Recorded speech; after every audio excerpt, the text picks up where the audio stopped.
CypherTalk. We are here in Canadian footwear. So we're going to give a shout out to Canadian footwear, 128 Adelaide Street. We also got St. Vital and Regent stores. So check them out. We're here with Genie Baffoe. Yo! B.O.S S Dance Crew? What do you guys call it? B.O.S S Dance Team? B.O.S Dance Team is the choreography section, and B.O.S Crew would be like the battle team. And Okay, that's cool. B.O.S Crew, whatever, it's cool. How long have you guys been around, like officially? Because I think I remember you guys around 2011 or 12 coming out. B.O.S Dance Team's 2011, so we're five years and some change in the game. 2011, June 21st. So technically, this past June was our 5-year anniversary, technically. Well, you guys even got the date because I don't think me and Mark even had a date. We have the year and approximate month. Well, that's the thing. The reason I have the date is because of the day we did the first audition, right? So I remember doing weeks and weeks of promotional stuff on Facebook and all that. It's the only reason I remember the date, right? It's easier when you're trying to have this big event to start your crew than just hey, we're friends, crew kind of thing, right? So that's the only reason I know that remember the date. Where did the idea come from to start a group? Where at? B.O.S is actually not even in any way, shape, or form my idea, or I didn't start it in any way, shape, or form, right? There was a girl named Jen Jonason. So shout out to Jen real quick. And she actually had the idea first off. Jen used to dance with Unite and CCAT way back in the day. Unite, then CCAT, and then she kind of branched off to start her own team. And she was looking for people. And the first person that she actually told the idea to was a girl named Miranda Ferris. You know her by storm. And so I was teaching at the Royal Dance Conservatory at the time. And Jen was looking for extra people to try and help her run the team. So Storm had recommended me because I was Storm's teacher at RDC, and I went into session with Storm one day, and Jen just happened to be there, and the rest is history. Well, so who came up with the Built on Self-Success, I guess, acronym? Is it called an acronym? Acronym, when each letter is a word or something. Yeah. Tell how educated I am. To be completely honest, I'm not even too sure because a lot of things happened that made us kind of doubt where that came from. By the time I Jen told me about the whole thing, she already had the original logo with the acronym and the way the words were placed and all that in black and in white and all that. But I think a year in, we were in our group chat or whatever, and it's when Instagram first came out in 2012 or 2013 or whatever, and somebody found our logo on Ja Rule's Instagram page. we were like, yo man, Ja Rule stole our logo. Yo, we gotta call him. We gotta sue Ja Rule. Right? So we didn't know if she just kind of got it off Google or she made it herself, because a year later I also saw another dude had a Facebook page and he was selling shirts with the same logo. So honestly, I don't know. I really don't know. But when I took over the team in 2012 and 2013, I found a graphic designer. His name's Johan Gennaro, who used to do graphics for In the Zone for Romeo and all that. And he created the logo that we have now with the buildings coming out and all that, just to kind of switch it up, just in case Ja Rule tries to sue us or something. Gotta sue these Winnipeg kids. Yeah. Has no more money. We don't have the money to sue him. He doesn't have the money to sue us. Shout out to Ja Rule. How did you start dancing? Because if I think you were on the other end of the city or something, right? I was in the north end and it's kind of central area, and then I didn't hear about you until way later. Way later. Well, not way later, but I mean later than most of the other people. Kersey, I knew because he went to Sisler and we were in SMW together. And then some of the other people I knew, a lot of people went to Sisler, Unite and CCAT people. And they had that whole rivalry and I guess, competition or whatever you want between to call it. Sisler and who? No, there's just people in Sisler who they picked or they got into Unite or CCAT. Yeah. And then those were the two big ones. And then I think, what's it, Demisia's group? Defined Movement. Yeah. They were doing some stuff. But yeah, it was mostly those two groups. Yeah. So how did you start dancing? And can you just talk about that? Well, I'm actually not from here. I'm actually originally from Montreal. Born and raised in Montreal since born to raised. Anyways, I was there from when I was born till I was 16. So I started dancing in Montreal, and the way it kind of happened, like I haven't been dancing for that long, I guess. I started when I was maybe 12 or 13, and my sister actually was a dancer. She danced at a studio in Montreal, and the first time I was introduced to it, I went. My mom dragged me to her recital, which I thought was like the lamest thing on the planet, right? So whatever. So I went, and I'm there with like my Nintendo DS, just not paying attention. And then my mom like nudges me. She's like, "Look, your sister's on," and she had like a solo on stage, which like a solo on stage at a recital is like unheard of, right? Like there's not usually solos on stage at recitals, right? So I look up, and she's like doing her thing, and I was like, "Oh snap!" Like she looked so happy, right? Like. And because I'm the younger brother, like I don't think my sister's ever happy, right? Like I think she's just always like pissed off at me and stuff, right? But she looked super happy, right? And I was like, and it was really cool what she was doing. And when she was done, like the whole crowd got up and like gave her a standing ovation. So like I was hooked. I was like, I want a standing ovation someday, right? Like that'd be cool. So when I got home, I was like, teach me everything you know. Like I want to know everything. She's like, you know what? I'm gonna give you one move, and I'm gonna leave you alone with it. And if you get this move within a certain time frame, then I'll teach you what I know, right? And the move was the moonwalk, right? Like she taught me how to do the moonwalk. I didn't get it for like 2 months, right? It took me like 2 months to get a friggin' moonwalk, right?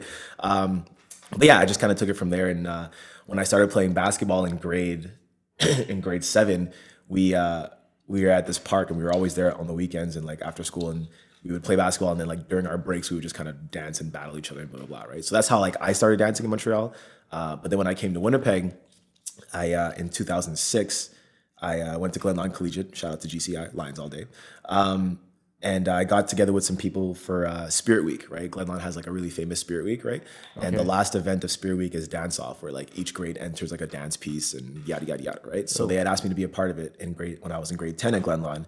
And that's how I started dancing in Winnipeg, right? So I didn't know about the Winnipeg hip hop community at all, like from like '06 to '08, right? The only reason I discovered the hip hop community is when I went to represent '08 when the Jabberwockies were in town, right? Yeah. And at the concert hall, and me and my crew in grade 11, like we were called Hall of Fame, like we thought we were just like the dopest guys around, like because we thought we were it, right? Us and like some dancers we knew at Dakota Collegiate down the street. And we sat down, and like we thought we were just there to just see the Jabberwockies, but like every crew in Winnipeg was opening for them. Yeah. And we were like, yo, like that's when we saw like again CCAT, Unite, Synergy, Paradox, like all these crews back in the day perform. And we were like, yo, we suck, man. Like, we were like, yo, we're not doing anything that they're doing. Like we thought we were so awesome, and like here comes Unite just like doing flips and all this stuff, and we're just like, we don't even do flips, like, guys, why do we do flips, right? Anyway, so I was like, wow, like this community exists, like this is crazy, right? I wanted to be part of the teams, but I didn't know anybody, and I didn't know how to connect with anybody. I didn't know how to blah blah blah, right? So I just kind of let that dream to the side, and I was like, and all the crews just disappeared. Like I went outside the concert hall, and I didn't find a single person that I recognized that was on stage. Like they just they were there, and then poof, they were gone, right? And I was like, okay. So when the idea came up in 2011 to join this team, I was like, I don't know where to find Unite, I don't know where to find CCAT, so I might as well just join this team that's a brand new thing and like kind of create my own lane. And I was really happy that I did that. So that's cool. That's kind of like how Good Funk started too, because I remember. Do you remember Dummy Squad coming out? Yeah, Dummy Squad too. Yeah. When Dummy Squad came out, I was like, oh, cool. And then I messaged because I went to school with Jeff Humandap, if you remember him, and I think he was on CCAT back then. I think, right? Yeah, Jeff. Yeah. And Kevin Tapan, who's DJ Boom now. Yeah. And Merc. Yeah. And they were all a year older than me, and I think they were all in Dummy Squad. So I was like, "Hey Jeff, can I be part of Dummy Squad?" He's like, "Oh, we're not accepting anybody." Just closed societies. And then, end of 2008, early 2009, we like somehow we scrummaged like some people to come together and like try to start a dance group, and we were originally gonna do like choreography type stuff. Yeah, and then like try to do our own twist on it.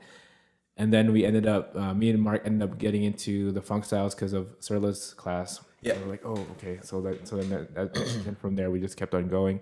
If you weren't a part of, or if you didn't hear about CCAT or Unite, it was like it's kind of a weird thing because I know for sure CCAT was more of like I think both of them kind of came from like a folk dance. I know CCAT came from like a folk dance, like a Well, Filipino like folk the dance type thing. conversations that I've had with Wayne in the past, and I mean, he'll obviously testify to this more than me. Like, they like Wayne for himself, he came from Cotillions, right? Like Yeah. he was choreographing for Cotillions, and then they just kind of became a group along the way from like going to people's Cotillions and choreographing for them, or just performing at people's like Sweet 16s or Quinceañeras or the Filipino version of Quinceañeras or whatever, Yeah. right? So I forget What they're is called. that? Cotillions and all that, right? What? Quinceañera? That's the Spanish Quinceañera? version. That's the Yeah, I know. Quinceañera, you know, like gotta roll the R's, right? But yeah, so that's how they kind of came about. And Romeo again, like, yeah, it was pretty much through the folk dancing and all that. Yeah, I think Romeo, it was like with Youth for Christ.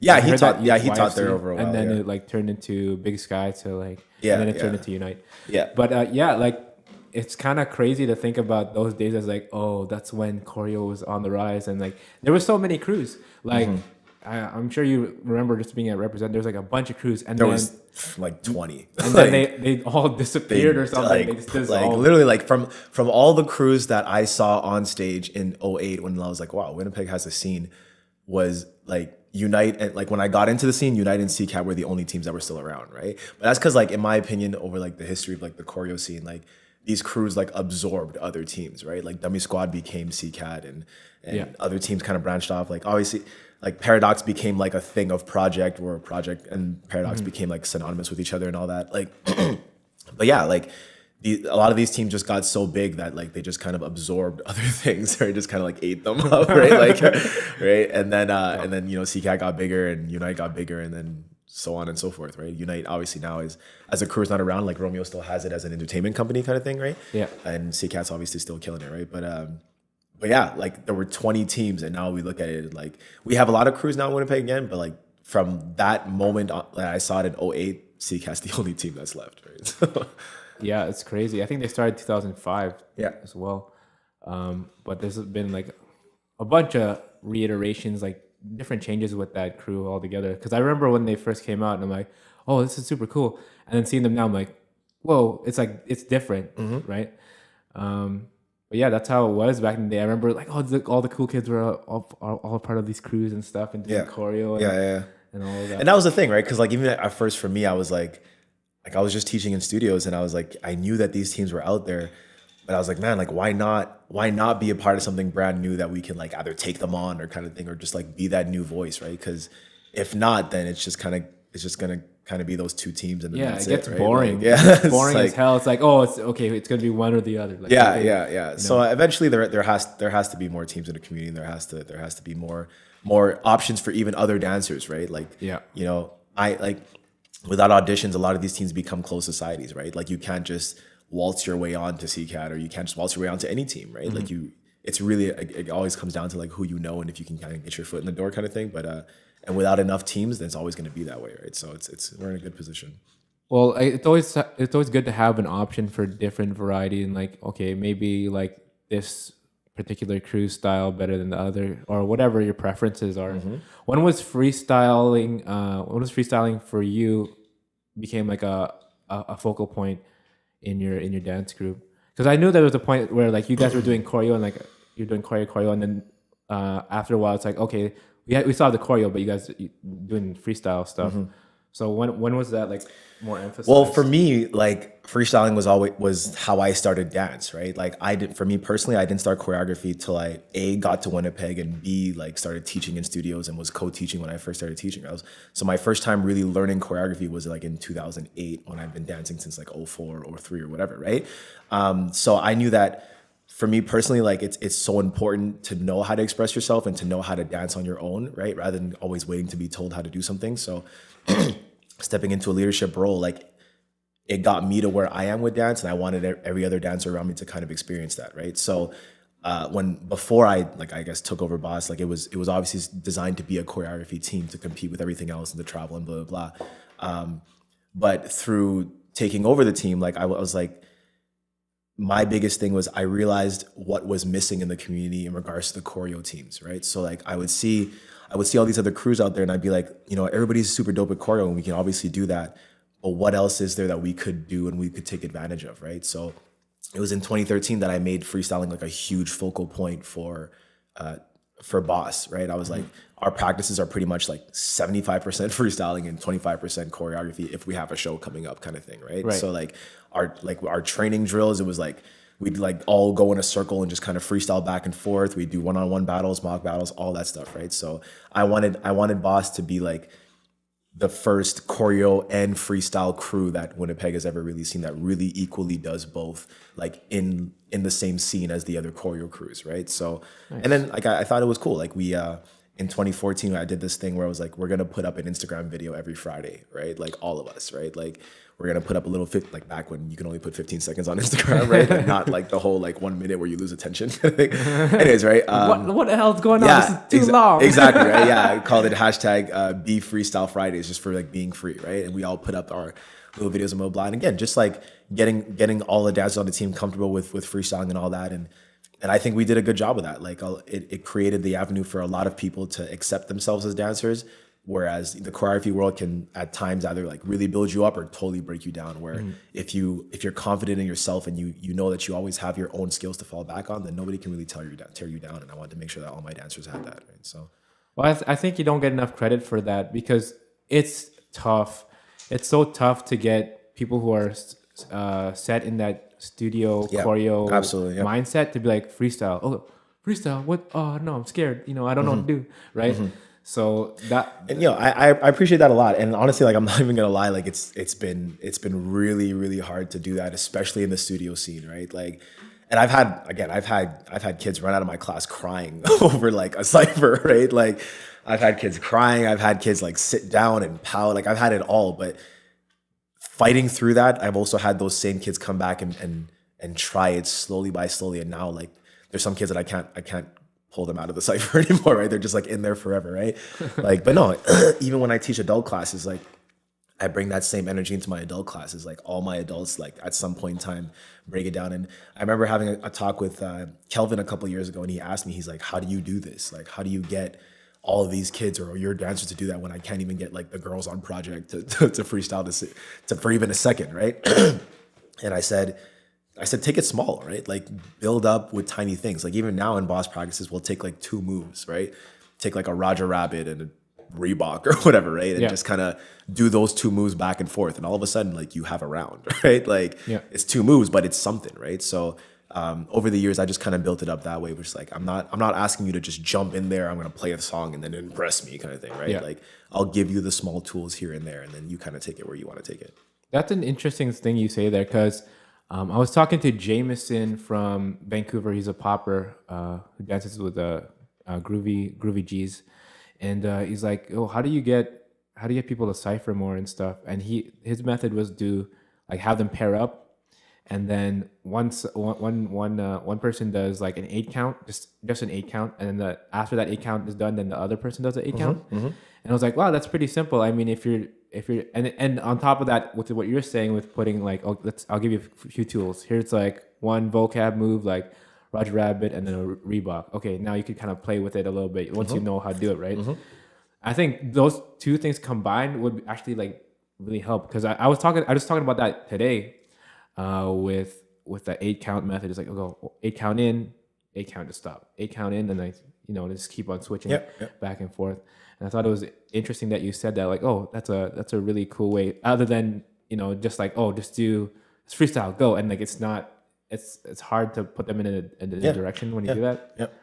So. Yeah, I build it up, right? Like in my classes, I'll do like tiny ciphers, right? And then like the big cipher with everybody is something that you do way later on, right? Because again, like the biggest thing is not like I've heard every reason for not wanting to go into a cipher, right? Like every reason for not wanting to freestyle. Like I don't have the moves. I don't have any cool things. Like I don't want everybody watching me. I can't handle all those eyes waiting for me to do something cool. And it's like, for me as a teacher, like and as an instructor in this style, like finding ways to slowly remove those barriers that they put up, or those imaginary reasons for not wanting to do it, right? Like which are valid reasons, not imaginary. They're valid reasons, right? But it's like, oh, like I don't have crazy moves. It's like nobody really said you had to, right? Like this is a class, this is a chill session, it's whatever, right?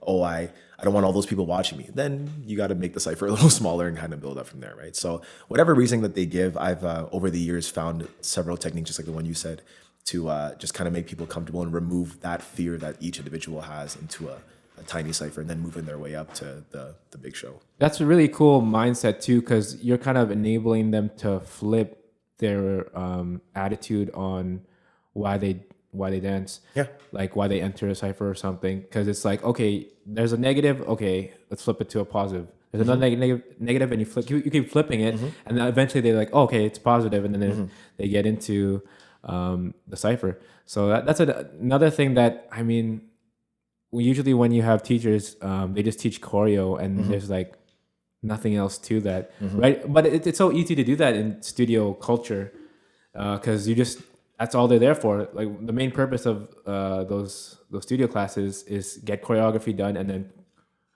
do it really, really well on stage. So with just regular classes that you have, do you insert that aspect of freestyle to it, or do you just keep it, okay, it's like this is just for the stage and we're just going to perform on the stage like this? You know, it's always different, because there are also classes where you can and classes where you unfortunately can't, right? So sometimes, like the classes that I found the most difficult to apply this method to in regards to getting them to freestyle is competitive classes, right? Where, yeah, they literally are there to learn their set and then go to the stage, right? And those are the classes that for me as an artist, I've had the honestly the least amount of fun in, because I even as a choreographer, like I can do all this choreo and I can give you all these sets, but I personally never feel like I'm really giving you anything, right? Like I'm just giving you the tools to go and get your gold honors or whatever it is, right? But you leave, I don't feel like you leave knowing anything, right? The reason that I think it's super important in this style, in this culture, to be able to give them the tools to dance on their own is like, I just related to something else. I'm like, yo, if you go to a cooking class and you leave not knowing how to make a sandwich, that's a problem, right? Like, what do you, like, you went and took a class with Gordon Ramsay. Well, you're with Gordon Ramsay, you don't know how to make pasta at the end of the day? Like, that's stupid, right? Like he just hands you the plate of food and that's that, right? So like, right? Like, it doesn't make any sense. So how can you go to a hip hop class and then when you leave, you can't do hip hop, like you can't dance on your own? It doesn't make any sense, right? So, in recreation, again, like for hip hop, especially when all the moves can be broken down individually and you can do one move for 3 hours, right? Like, and just kind of go on. In our style anyways, I feel like there's personally no excuse not to be able to do this as long as you're willing and open-minded enough to do this, right? So yeah, some classes are tougher than others. Some students are tougher than others and some situations are tougher than others. But as long as you can develop a level of trust between you and your students, and to know that this is a safe space, and you have the trust from the directors as well to give you that aspect, that space to do that, then I think you can kind of get away with anything, really. Well, it's so cool that you mentioned these things that remind me of other things that are like, oh yeah, that's a thing too, right? Like when you say that, I think of, okay, a good teacher teaches you how to do like a choreo set or whatever, a routine. But like a really, really good teacher, like a great teacher, teaches you how to teach yourself, right? And then, or even expand on whatever they give you. So a great teacher gives you skills for life, not for the moment, right? And that's really what it comes down to. And and when you're doing choreo, it's like, okay, it's good for that moment and maybe on stage too, right? But after that, it's like, oh, I just know a routine. That's all you know. So I think that's an excellent point. I asked Egg this question. What is hip hop? What's your definition of hip hop, or what does it mean to you? Because again, it's like a loose term that's kind of thrown around, especially like in like just in commercial ways. Oh, this is hip hop abs, hip hop this, hip hop that, right? Hip hop Pilates and shit. Yeah, I laughed when I heard that. Hip hop aerobics. Hip hop aerobics.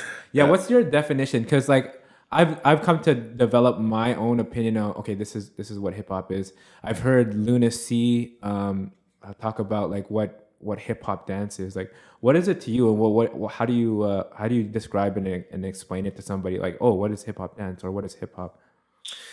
Yeah. So for me personally, like the opinion that I've developed is, and the reason I really fell in love with the culture once as I got to know it, was the ability to have an impact, right? So when I teach these skills to my students or adults or anybody I'm teaching these skills to, I'm like, you realize that the beautiful thing about a lot of these moves is, yes, there's a technique and there's a specific way of doing things, but there's times where a mistake is now a new move, right? Like if you look at even the history of locking, it's like a mistake is now a whole thing, right? So if you're doing a certain move and like you're doing it in a direction that I didn't really give you, I look at that and I'm like, wait, that was dope. Like, what was that? Like, let me see that again, kind of thing, right? So I tell my students, like, you, with this culture and this style, like, whether in any place in the four elements, you have the ability to insert yourself into the history books if you really work hard enough, right? Like, you have the ability to start a movement, either or a simple move or just a movement in general, where you are now part of something new that happened, right? So when I relate it back to something like, you know, ballet, where it's like, it's very strict, right? Like, there's been these guidelines and it's been done this way for hundreds of years, right? And hip hop now going into like, what, 50 years old, we've grown exponentially because we're not afraid to break the rules, right? So I think for me personally, like, being a little more lax with certain ways of doing things, because creativity can come from those mistakes as well, right? So what hip hop means to me at the end of the day is your ability for your creativity to be remembered and for you to insert yourself into what's coming next and what's the next big thing or whatever that may look like, right? And that's something that our culture, I think, uniquely gives people the ability to do, rather than just, here is the template, follow it, do it, thanks. Yeah. We can in our culture, we can be like, here's the template, know your history, here's what's been done, here's what's happening now. Now what can you do with it? And we allow that for everybody in any one of the four elements to be able to do that. Yeah, like I've seen sometimes I'll be teaching younger kids, and then they do something like I'm showing them something, and then they do something different. I'm like, whoa, how did you do that? Like That's such a great feeling. They don't realize that they're doing something that's really cool. I'm like, whoa, like that could be another thing. Like even with Andrew here, he goofs around and does like some weird dance moves. I'm like, oh shoot, I should turn that into a thing. Yeah. And it's the stupidest thing, like him brushing his pant leg. I say it to my classes all the time. I'm just like, you guys don't understand, like, you're here to learn, I'm here to steal. Right? Like, I'm here, like, every time you guys do a thing, I'm just like, I'm making a mental note, and like, you're not in the battle scene yet, so I can do it and you'll never know.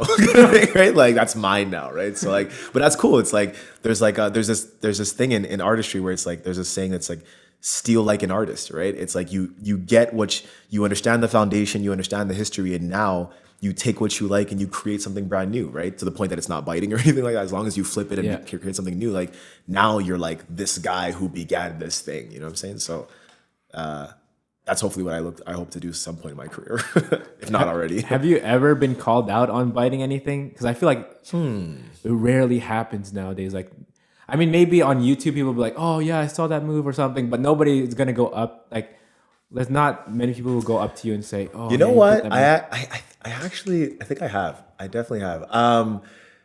I remember, and like, again, like in choreography, it's so easy to get caught doing that, right? Like, and obviously in freestyling it is, but I remember there was a routine that Wayne did a couple years ago, and at one point, like they brought out like these bandanas and they just kind of like waved them in the air, right? Mm-hmm. And like the image that gave, like I really enjoyed it. So like I did an adult piece with my adults like a couple years ago, and I had them wear bandanas, and there was a point where like in Wayne's piece, like they were waving in the air and I had them kind of wave it on the side, right? So it looked like a kind of like side fans or whatever, right? And like I was backstage and I put it on Snapchat. I was like, oh, so proud of my adults. And this girl, Alyssa, who used to dance with me and Wayne, she was like, that looks familiar, right? And I was like, oh, right. So that was probably the closest thing. But again, it's like, I saw that, I was like, that's dope. And let me see if I can kind of take that idea and do something a little different with it. And, you know, some people, when it comes to biting, like some people will just be like, no, that's the same thing. No, right? Yeah. But you just you got to do your best to just be like, okay, well, let me just do this maybe to the other side or something, right? Or backwards or whatever, right? Like, but that's how it all happens, right? Like you take the man of 1,000 moves, like B-Boy Spy with all of his breaking sets, and like, you know, the CC is one of them, and we all do CCs in breaking. Nobody says that's biting. That's just like a foundational thing, right? Yeah. So the fine line between like, I know my foundation and I'm doing it versus biting, like that's a line that we all kind of like tiptoe around, and hopefully we're doing a good job of like respecting others and all that, right? But again, take the move, flip it, do something with it, and then you're remembered forever. Well, Gamboa got when we went to Vancouver for Vancouver Street Dance Festival in 2014.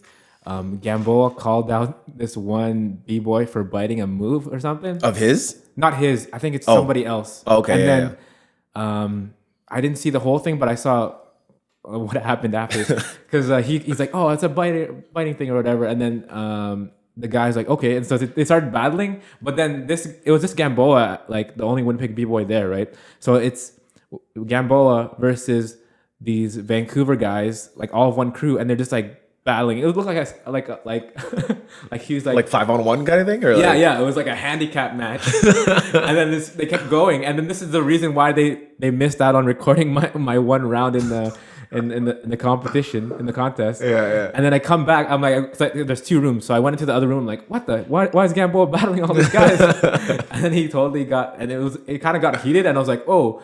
After that happened, Gamboa was like, "Oh man, I don't know." Like he felt like it was like super heated. I'm like, I think that's just them being b-boys like in the moment. Right? It's not anything after. Yo, shout out to Gamboa though, because like I remember Tracy telling me this one thing that she was at a session with him at 393, and he said something about how like I took his move, right? like a dolphin dive. Right, like okay. like my dolphin dive, like I jump into the air and land on my hands first, and then the rest of my body just kind of like just whatever body rolls on the floor or whatever. Yeah. And like I guess that's something that Gamboa does, and like she had told me that he said that, oh yeah, Genie does my move or whatever, right? So I'm gonna have to call out Gamboa next time or something. I don't know, whatever, right? But like, and then I'll do his move or something like that, right? Like this is really what biting looks like, bro. Like, right? Like I don't know, but no, like it happens all the time, and it's like as long as you can defend it, then I mean you can go to anybody and be like, oh, you're biting, and then they can smoke you after, right? So. If you're gonna call somebody out on that, like just be ready to defend it and like have, I don't know, proof or something like that, right? Like it's pretty funny.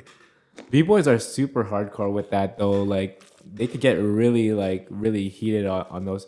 I think I remember watching one battle. It was like there was a language barrier too, so it seemed very hard for them to understand each other, and one guy thought the other guy was disrespecting his country or something, so they're like, oh, like they like, yeah, it was pretty heated. I don't remember who's battling though. It's some video that I saw. Yeah. But no, man, like it's in the b-boy community, it's in the battle scene. It can happen in all styles, I guess, right? Like, and it can happen in the choreo scene all the time. Like but then in the choreo scene, it's like I would say it's even easier to do it in the choreo scene because the choreo scene is can easily just become one type of look sometimes, right? Like there you can look at a lot of teams, like especially in the new style categories, like the West Coast styles, where it's like there are so many moves that you can see kind of being done over and over again.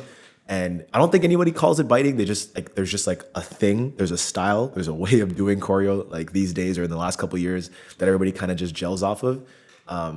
So I think if the choreo scene like was quicker to be like that's biting, there'd be way more of it than in the battle scene, right? Because like damn, I mean at the end of the day, right? We saw what happened and you got served, and we're all still kind of recovering from that. So damn, Sonny, y'all cheated, y'all stole our moves.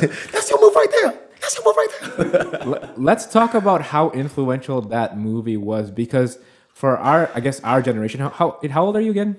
25. 25. Okay, I'm 26. So same generation. Yeah. Well, I figured. But like to our generation, that was like the iconic. The Beat Street that was the Beat Street of our generation, right? Beat Street actually just watched it. Do you remember those the commercials for that? Like the No, I remember the previews. I just remember seeing the movie. No. It was so hype, like people jumping over people and yeah. No, You Got Served did everything for us. And even for me, I was like, no, this is gonna be me, right? Like I was just like the one part of the whole movie I'll just never forget was when I think it was in the first few battles, like when they were in that like the thing that looks like the graffiti gallery, right? Like and the warehouse, yeah, Mr. Rad's warehouse with Steve Harvey calling it properly, not making any mistakes, right? Anyways, right? So. But like one of them like froze and like they all came and like moved his hand and moved his head and made him smile kind of thing. Yeah. I was like, that's the dopest thing I ever saw at the time. And I was like, I want to bite that. Like I want to take that. Well, that's so dope. Even that was a bite that was pretty much a bite too. But I guess it wasn't like a complete bite.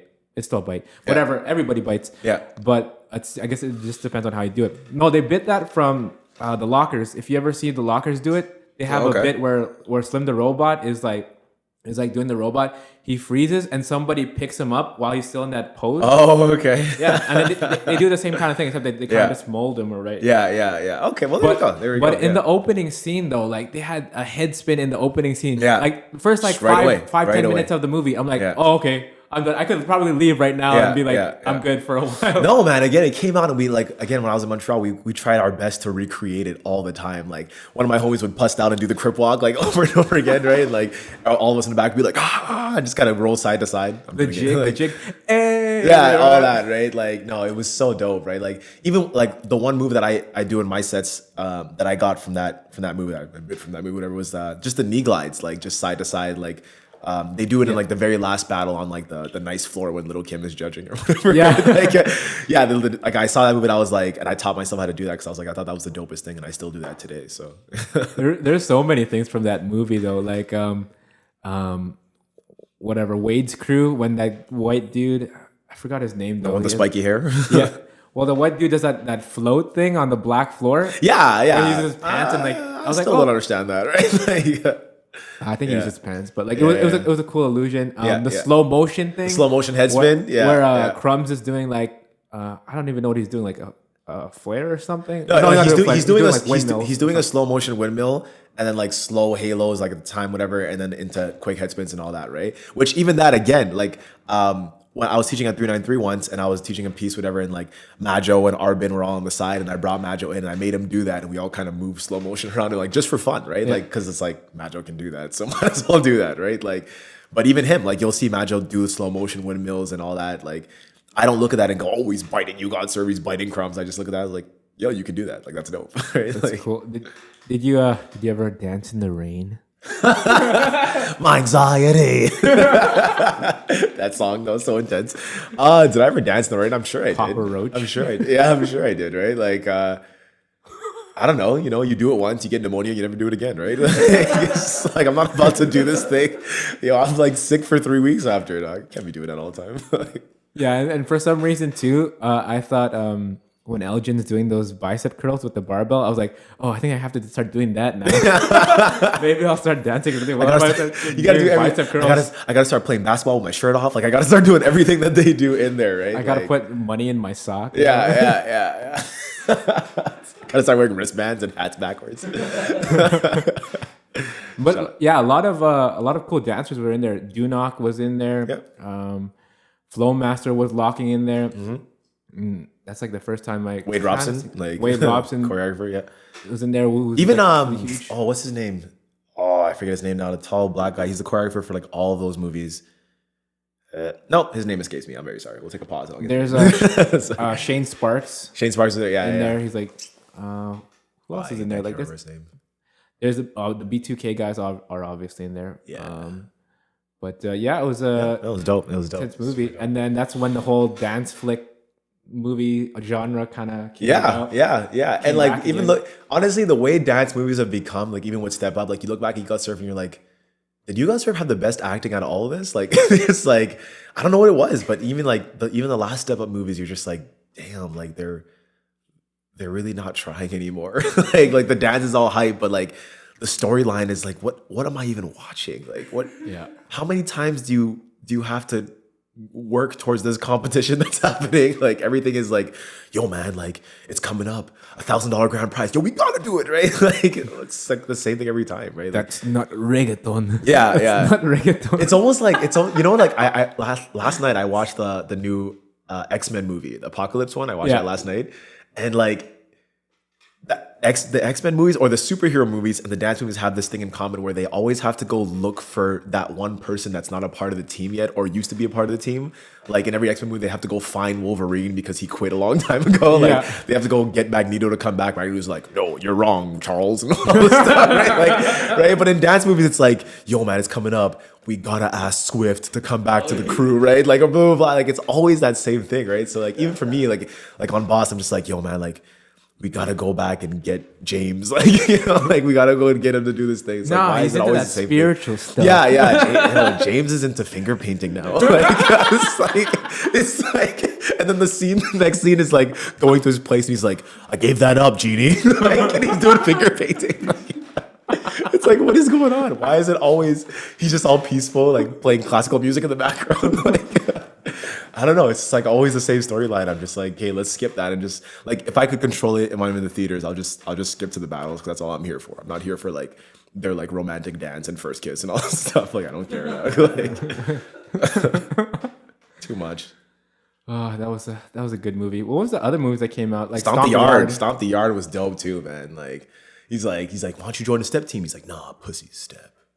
I battle. That was the dopest line of the whole movie. He's like, better watch yourself. Anyways, right? Like, but yeah, that also began the era of like, not getting Chris Brown to stay around for that long, like in a movie. Like you can't pay him that much to be in the whole movie. You gotta kill, that's why you gotta kill him got off. killed. Okay. You gotta kill in Battle of the Year. You gotta kill in Stomp the Yard. Like you can't like. Anyways, right? Battle of the Year. Dope. Oh, that was a pretty interesting movie because they showed all the tricks. It's like if you notice it, it's just like all tricks. Like they don't show too much of the actual dancing. Yeah. It's just like, ooh, this new trick and like beating the Koreans and beating Morning Owl, like the Korean crew, like No, it was dope. It was dope still.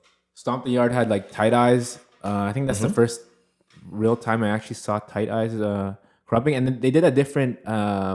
Like they did use different camera angles for that one. And they actually went inside and like it looked more like you found like somebody actually recorded it off their just bummy camera or something.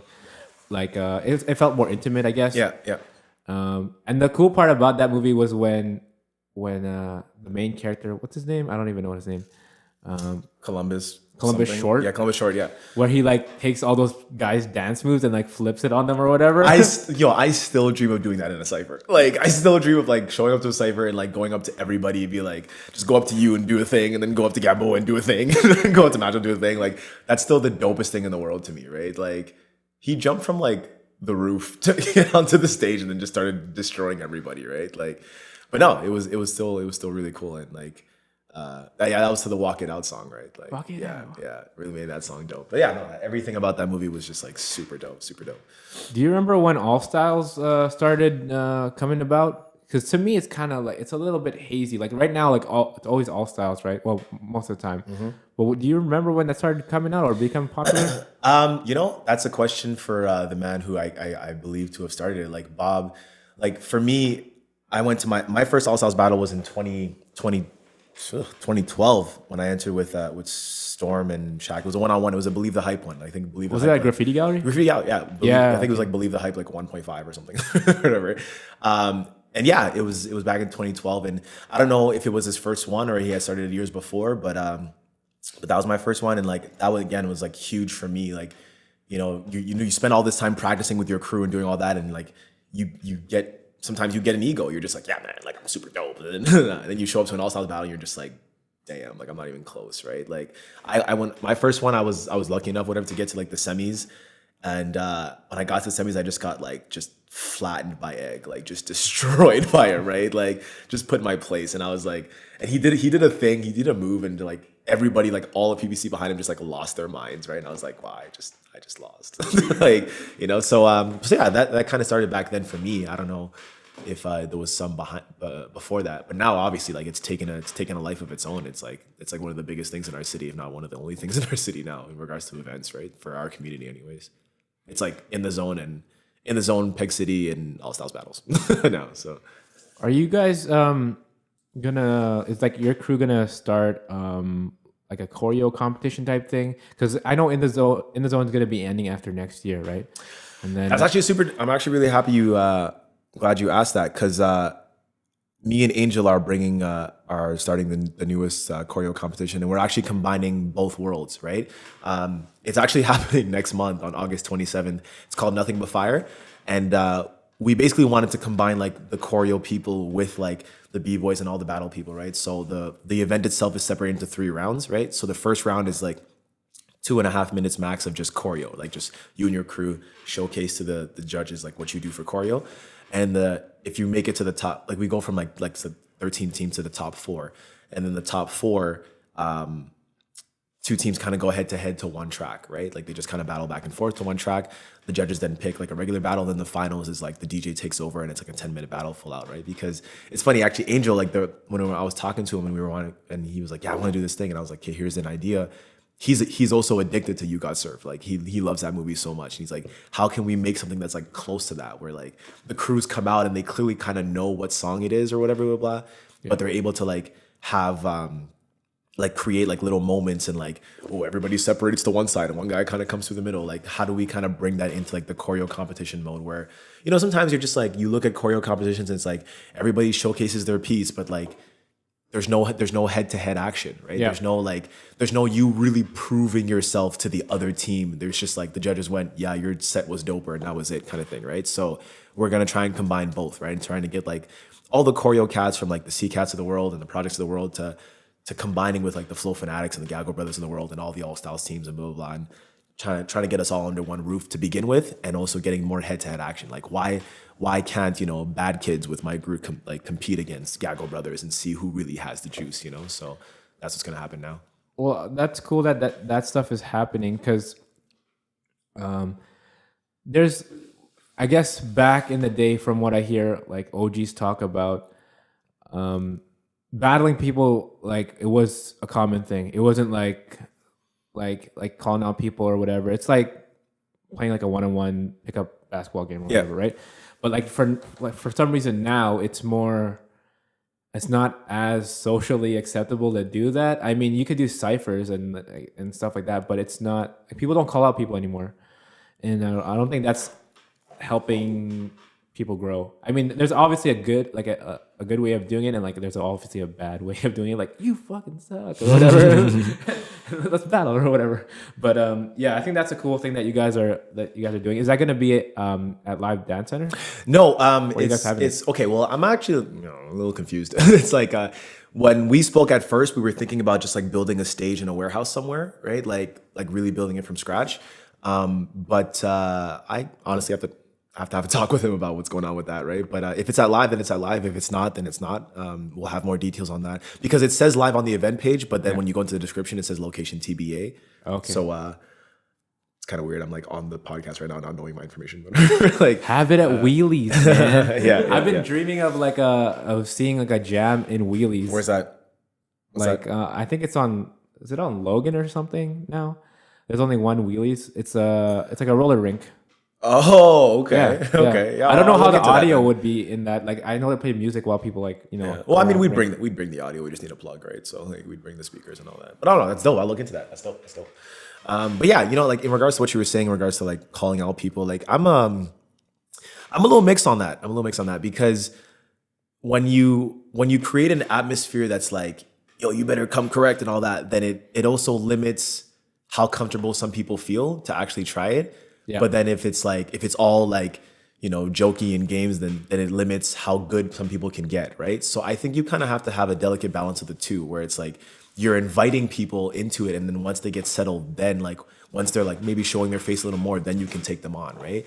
But if it's a curtain call cipher at In the Zone, then you know you're not really just gonna come out to like, you know, Marquee and just like call them out and whatever, blah, blah, blah, right? Like that, you know, Stedroy might come out and defend his team, right? But like it depends. Like you might alienate a lot of people, and that's also been like a reservation of mine with our scene sometimes, where it's like, you know, we are sometimes a little too quick to be like, yo, I'm gonna do this to you, where it's like that might be intimidating to somebody who's coming into it for the first time. Like you don't want to scare them off at the same time. Like we have to make sure our scene grows by people being comfortable enough to try it.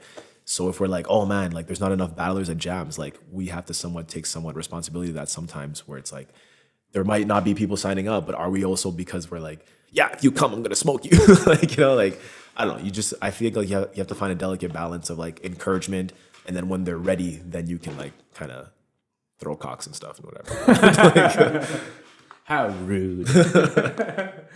Yeah, like I don't know. I feel like when Pyro and Mariano came here and battled, the atmosphere was so it felt really positive, and it didn't feel like a regular battle energy. I feel like it was more, oh, we're excited that they're here, so let's just have as much fun as we can battling in this, you know, in this contest. Because it wasn't like how B-boys were, like, you know, people were like really like going hard, or it wasn't heated or anything. No, absolutely. The all-style scene is definitely different for that, right? I think in the breaking culture and breaking community, like, you know, getting called out and getting someone's face, that's part of like that particular culture. Where as all styles continues to grow and become a thing of its own, I think it's because of the definition of what this is that we're doing. It's all styles, right? So in house dancing, battling isn't really a thing. It's a very community driven type of style, right? It's very like, yeah, you do that and we do that. So if you're inviting people like that into a battle or into your environment, then they're bringing that energy into your environment. So it kind of all gets mixed into the same melting pot. So that's why I think that where that comes from. So, eventually, yeah, like in the heat of an actual battle, like that's when you'll see that. But in ciphers, like for all styles, I think it's fine for it to just be like, yeah, let's all share because that's what the nature of the cipher is. Understanding the nature of every cipher, right? So, but Winnipeg is kind of notorious for like losing to out of towners and in all styles battles and probably battles in general, right? Like because yeah, a part of us sometimes does not take it at them the way we should, right? And also maybe they're just more skilled sometimes, right? Level like, wise, yeah. Right, yeah. Like when Pyro and Glazai were here, like, a part of us was like, yo, like, yeah, we want to take it at them. But yeah, obviously a part of us is like in awe, right? Because we're just like, yo, like, but it inspires us. It inspires us to get back to the lab and train because, yo, these guys are doing this and this guy's like twisting his arm in this way that I've never seen before. Like, let me get to the lab and train to get something else of my own, right? So sometimes it's about like calling them out, and sometimes it's just about like observing and being like, okay, next time I'll be ready for that. So baby steps sometimes, Yeah, I found that experience wise, it definitely helps too. Like, because I think there was some duos in that particular contest that could have beaten Pyro and Mariano, and even Lunacy and Terra. Yeah. But maybe their battle experience didn't allow them to like, I guess, have a strategy to beat them, right? It's just like, okay, just go freestyle, right? Which and there's little nuances that you pick up as you enter more battles and learn. And like, okay, this, the reason why the majority of judges picked this person was because of this reason. But yeah, how do you judged the last event at Driven? What do you think about judging in general? Like, what are your thoughts on judging? Yo, man, like, why does it gotta be so hard? Like, it's so hard sometimes, because there's so many things that you think about while watching. There's so many things that you go on. I think personally, like, I've talked to a lot of different people on their judging systems and what they think is easiest and how they go about it. Like for me, I always try and like say like, put myself in a mentality of like, what is it that I'm going to be looking for? And hopefully the judges are looking for something else, right? Like the things that I always like to look for is crowd interaction. And I like to look for like, are you dancing, right? Because there's times where like you can have so many skills that you're just throwing out, and whether they're on beat or not, but like, do you make me like vibe with you? Do you make me like really like nod my head and kind of groove with you and wish I was up there with you? Like, are you inviting? Are you an inviting dancer? And there's times where, yeah, you got to go with the guy who's just like going hardest. And sometimes you got to go with the guy who just had more vocabulary. And sometimes you got to go with the person who heard the song and was like, yo, like if you were in a club, you wouldn't be kind of thing, right? Yeah. You'd just be like vibing. And so, like, at the end of the day, I think I combine all those things to just go, who understood that round better, right? Like once the song played, who understood the vibe better? And who knew how to approach this round better rather than just like, I have these skills and no matter what comes on, I'm showing you my skills kind of thing, right? So I don't know. All styles for me kind of just also means like all different mindsets, right? Yeah, you can know every single style there is, but are you equipped to know every mindset that it takes to get you through that round in particular, right? So yeah, or you can just kind of keep tying on tiebreakers and go from there. Right? Like Angelo. Like, it's just I like have to give ties. tie. Okay. I have to be honest. All right, tiebreaker. Angelo ties again. What? Like, it's just again. But now you've inserted yourself into the culture, and now you started that trend for life, right? Like now every judge going forward can do that because Angelo did it last year, right? Like I set a precedent. He set a precedent, right? It's like the court. It's like the law courts or something. Exactly. Exactly. Right? Like, When people ask you where you're from, what do you say? Like, do you say you're from Montreal or do you say from Winnipeg? What do you say honestly, like, okay, so last summer I went to Montreal for like 3 weeks to train, and it was my first time walking into a studio to train. Because like when I was in Montreal, I never went to the studios. I didn't know the scene. I was just dancing with my friends in the park, whatever, right? So I walk into the studio, like Urban Element Zone in Montreal. Shout out to them.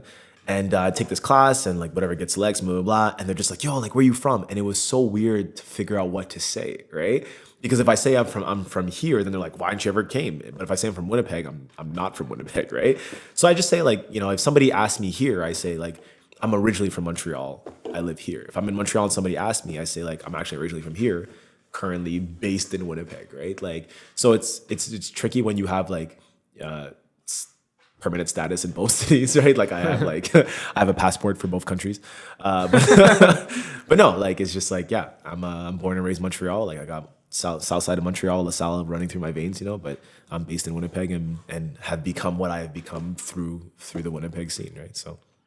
Well, I asked you that because I had to explain over and over again where Winnipeg was in Canada. I went to Seattle, and they're like, "Oh, where are you from?" Or they would assume that I'm from Seattle for some reason. Then I'm like, "No, I'm from Winnipeg, Canada." And then they're like, "What is that?" I'm like, "You know where Minnesota is? Like above that." Yeah, above that, yeah. or I'd end up saying, "Oh, I'm from the middle of Canada."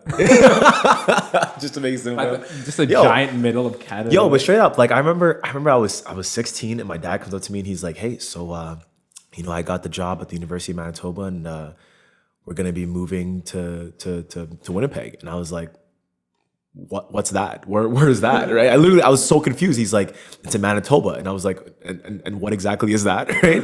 And I'm from Montreal. I'm in Quebec, and he's like, he pulled out a map that he just conveniently had. Right? Like he's like, "I knew this would happen. Here's a map." Right? And he's like, "It's right here," and I was like, I swear to God, I thought that was just like Western Ontario, dog, right? Like I thought that was just like more ONT, right? I'm like, okay, that's just West Toronto, right? And they said, "No, it's its own province." And I'm like, God, fine. So I get on the plane and like I land in September of 2006, and the pilot goes, "If you look out the window, we are now flying over Winnipeg," right? And I look out and I just see like squares of farm, and I'm like, I'm never dancing again, right? Like this is over. But you know, I landed and it was chill, right? But yeah, no, same thing. Like I didn't know where it was, and I was from Montreal, so I have no beef against people from the States not knowing where Winnipeg is, right? Like, well, it's just funny how you have to describe things sometimes. It's like, oh yeah, it's over here and there and there. Did they ask you any other like dumb questions or whatever? Like, not I don't.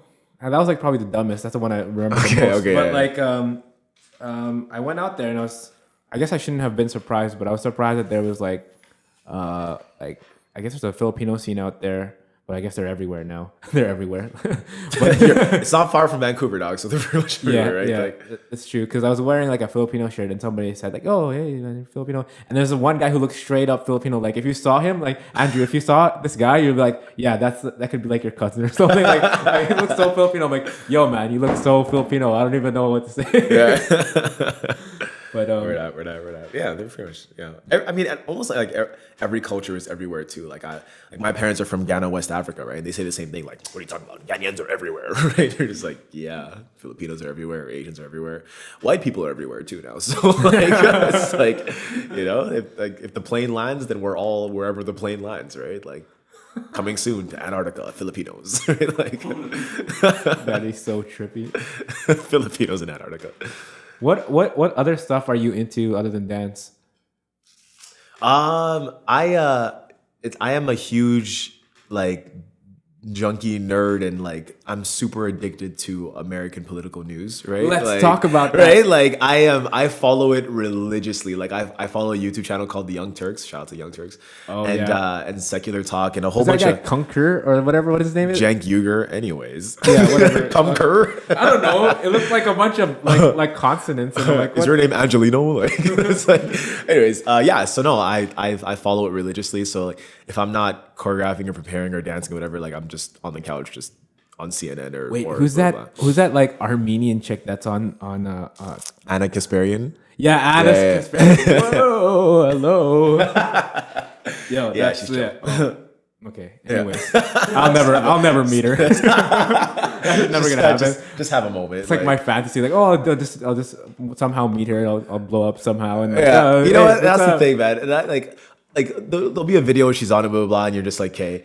And I'll go to the YouTube comment section just to see what other people are talking about. And like, so I'm looking to get a discussion going about what the video is about, and it's never about what the video is about. It's always like, yo, Anna, like, and you're like, okay, I gotta peace out from this comment section.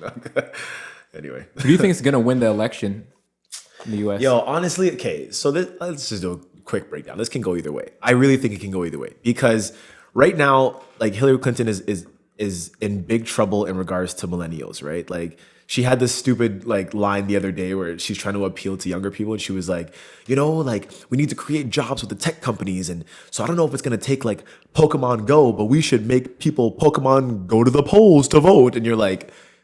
That was so lame. Right? That would actually work though if you put Mewtwo at like a polling station. But yeah, so like anyway, so like again, like her policies are first of all, like Mewtwo. Anyways, yeah, her policies are just not the greatest in regards to what obviously Bernie Sanders was presenting, but Trump has the populism vote. Like he says things that regular people can actually go. I mean, obviously he's a crazy person, but when he goes trade like the TPP and trade is bad for the country, that's true, right? Like when he goes, these people are corrupt and I'm not. To some degree, that's true, right? So if Hillary Clinton goes after Trump in the whole like you're a potty mouth and you should be civilized, then you're gonna lose, right? If Trump continues the racism thing, then he's gonna lose. So it just depends on what strategy they go with and. Whatever, we're in Canada, so we're safe, right? But we'll just kind of watch and be entertained until they invade our country for our water. Anyways, It's funny. At the beginning, I was like, Donald Trump is a crazy ass, but I think there's a theory that he's just doing this just to make a point, and then when he becomes president, he's just trolling. He's not gonna be crazy. Like if he becomes president, he'll obviously maybe he won't be crazy. And there's been stuff with Hillary Clinton and controversy with her breaking the laws with her emails and whatever. Emails being sent out. And even that thing with her, even though it was a while ago, it seems so sketchy, like how she defended some rapist guy. By the way, all this political talk is like, yeah, I'm not an expert or anything. We're not experts, so don't be like, hey, they said this on this. As for me, I have a political science degree, and no, I'm just kidding. Yeah, I'm just kidding. I was like, oh damn, you do? No, I'm just kidding. I took a class. I took a class, whatever. But no, yeah, something with Hillary Clinton defending some rapist or whatever, and he was for sure guilty, but she defended him and got him off with no charges or something. I'm like, what? Yeah, and then Donald Trump on the other side defended the guy who was the leader of the KKK for a couple of years, right? Like they're both terrible, right? Both, they're both the worst, right? But it's like through this crazy system that they have down south, because we're in Canada, so we can say down south, right? This crazy system, now you can have a corporatist lunatic end up running for president, and you have this maniac troll on the other side doing the same thing, right? So it's like, I don't know. But at the end of the day, it's like, we're as a society, we're all just kind of sick of the status quo and the political elites, which is how Donald Trump can eliminate 16 other Republicans to get there, right? Because we're all sick of the regular politician, right? That's how Bernie Sanders got where he got to with good policies and not being part of this whole bot system, right? So, and it's the same that's kind of happening in England with Brexit, where it's like, it was a crazy idea, but this because they're so sick of the status quo and the political elite that they're willing to, blow up their own country just to get rid of these people, right? So what are you gonna do? I think Donald Trump would actually be better than Hillary Clinton. Just because I feel like if it goes like this, if he gets into office and then he's like, yeah, I just did all that stuff to make a point and that this system is crazy and I'm gonna try to get everything fixed or whatever. Because obviously the system that they have there with representative government is an antiquated system, because that's when they formed that kind of system when there was no internet or there's no immediate access to other people and talking to people. It had to send something by horse carrier or some shit like that. No, I was just yesterday. Yeah, it's why do we need all these people in the middle making all these decisions and stuff? I would agree with you for this, but the only thing that makes me go, I don't know, is that at the end of the day, he's an idiot, right? There are so many things along the way that he just didn't know about. When he was running in the primary and he lost in Iowa the very first vote, and they were like, well, because you need a ground game. He's like, well, what's a ground game? You need people on the ground in the city going out and getting votes for you. He's like, well, what's that, right? Yeah. Didn't know that he had to get his vice presidential pick by this. There's just so many policies and so many things that he legitimately shows no knowledge about. So how can you then go, okay, I'm going to come in and change everything when you don't know the basics of the political system that you're in, besides that it's a mess and it's wrong. So I would say, yeah, he can go in there and really switch things up. if he has the proper guidance. But then it's Donald Trump. He's not going to listen to anybody else, right? So What did you think about him announcing his, I guess, running mate? Did you hear about yeah, that? no, that guy's terrible. Like Mike Pence, whatever. Yeah, I've followed up on who that guy is and what he did, and the things that he's voted for, and just like straight up trying to ban all kinds of things that people's right to choose and all that. Like the guy's a deplorable dude. But again, what the thing with Donald Trump is, he's gonna go with somebody that is not gonna take the spotlight away from him, right? Like, and Mike Pence is a very quiet, behind the scenes kind of guy, right? Like you're not gonna go with someone like Newt Gingrich or anybody like that who like is a good speaker and people are excited to see because he wants to be the main focus, right? So whatever, the dude's a child. We'll see what happens. Do you? I don't think he can be bought though. As far as like, how corporations kind of own part of what the politicians say. Yeah. Because they get all their money from or whatever. Yeah. I feel like Donald Trump. Again, this is coming from some guy who doesn't really know that much, but it seems like Donald Trump wouldn't be that kind of person. Who'd be like, oh, okay. Because he's like already like rich, and he's like he wants the money from the corporation so he can run a presidential campaign. At the end of the day, yeah, I do agree with you. He's not going to listen to anybody. He's going to go with himself, right? Like he'll go on TV and be like, and like they'll ask him like, who are your advisors? Who are your people that you trust to make your decisions? Should you win? He's like, well, my main advisor is myself, and I really trust myself and like all that, right? Like when I sit in a room with my advisors and delegates, the final decision comes down to myself, right? So like they can give him money, but he won't listen to them, which is why he's not getting that money from those corporations, because they're like, we can't buy you.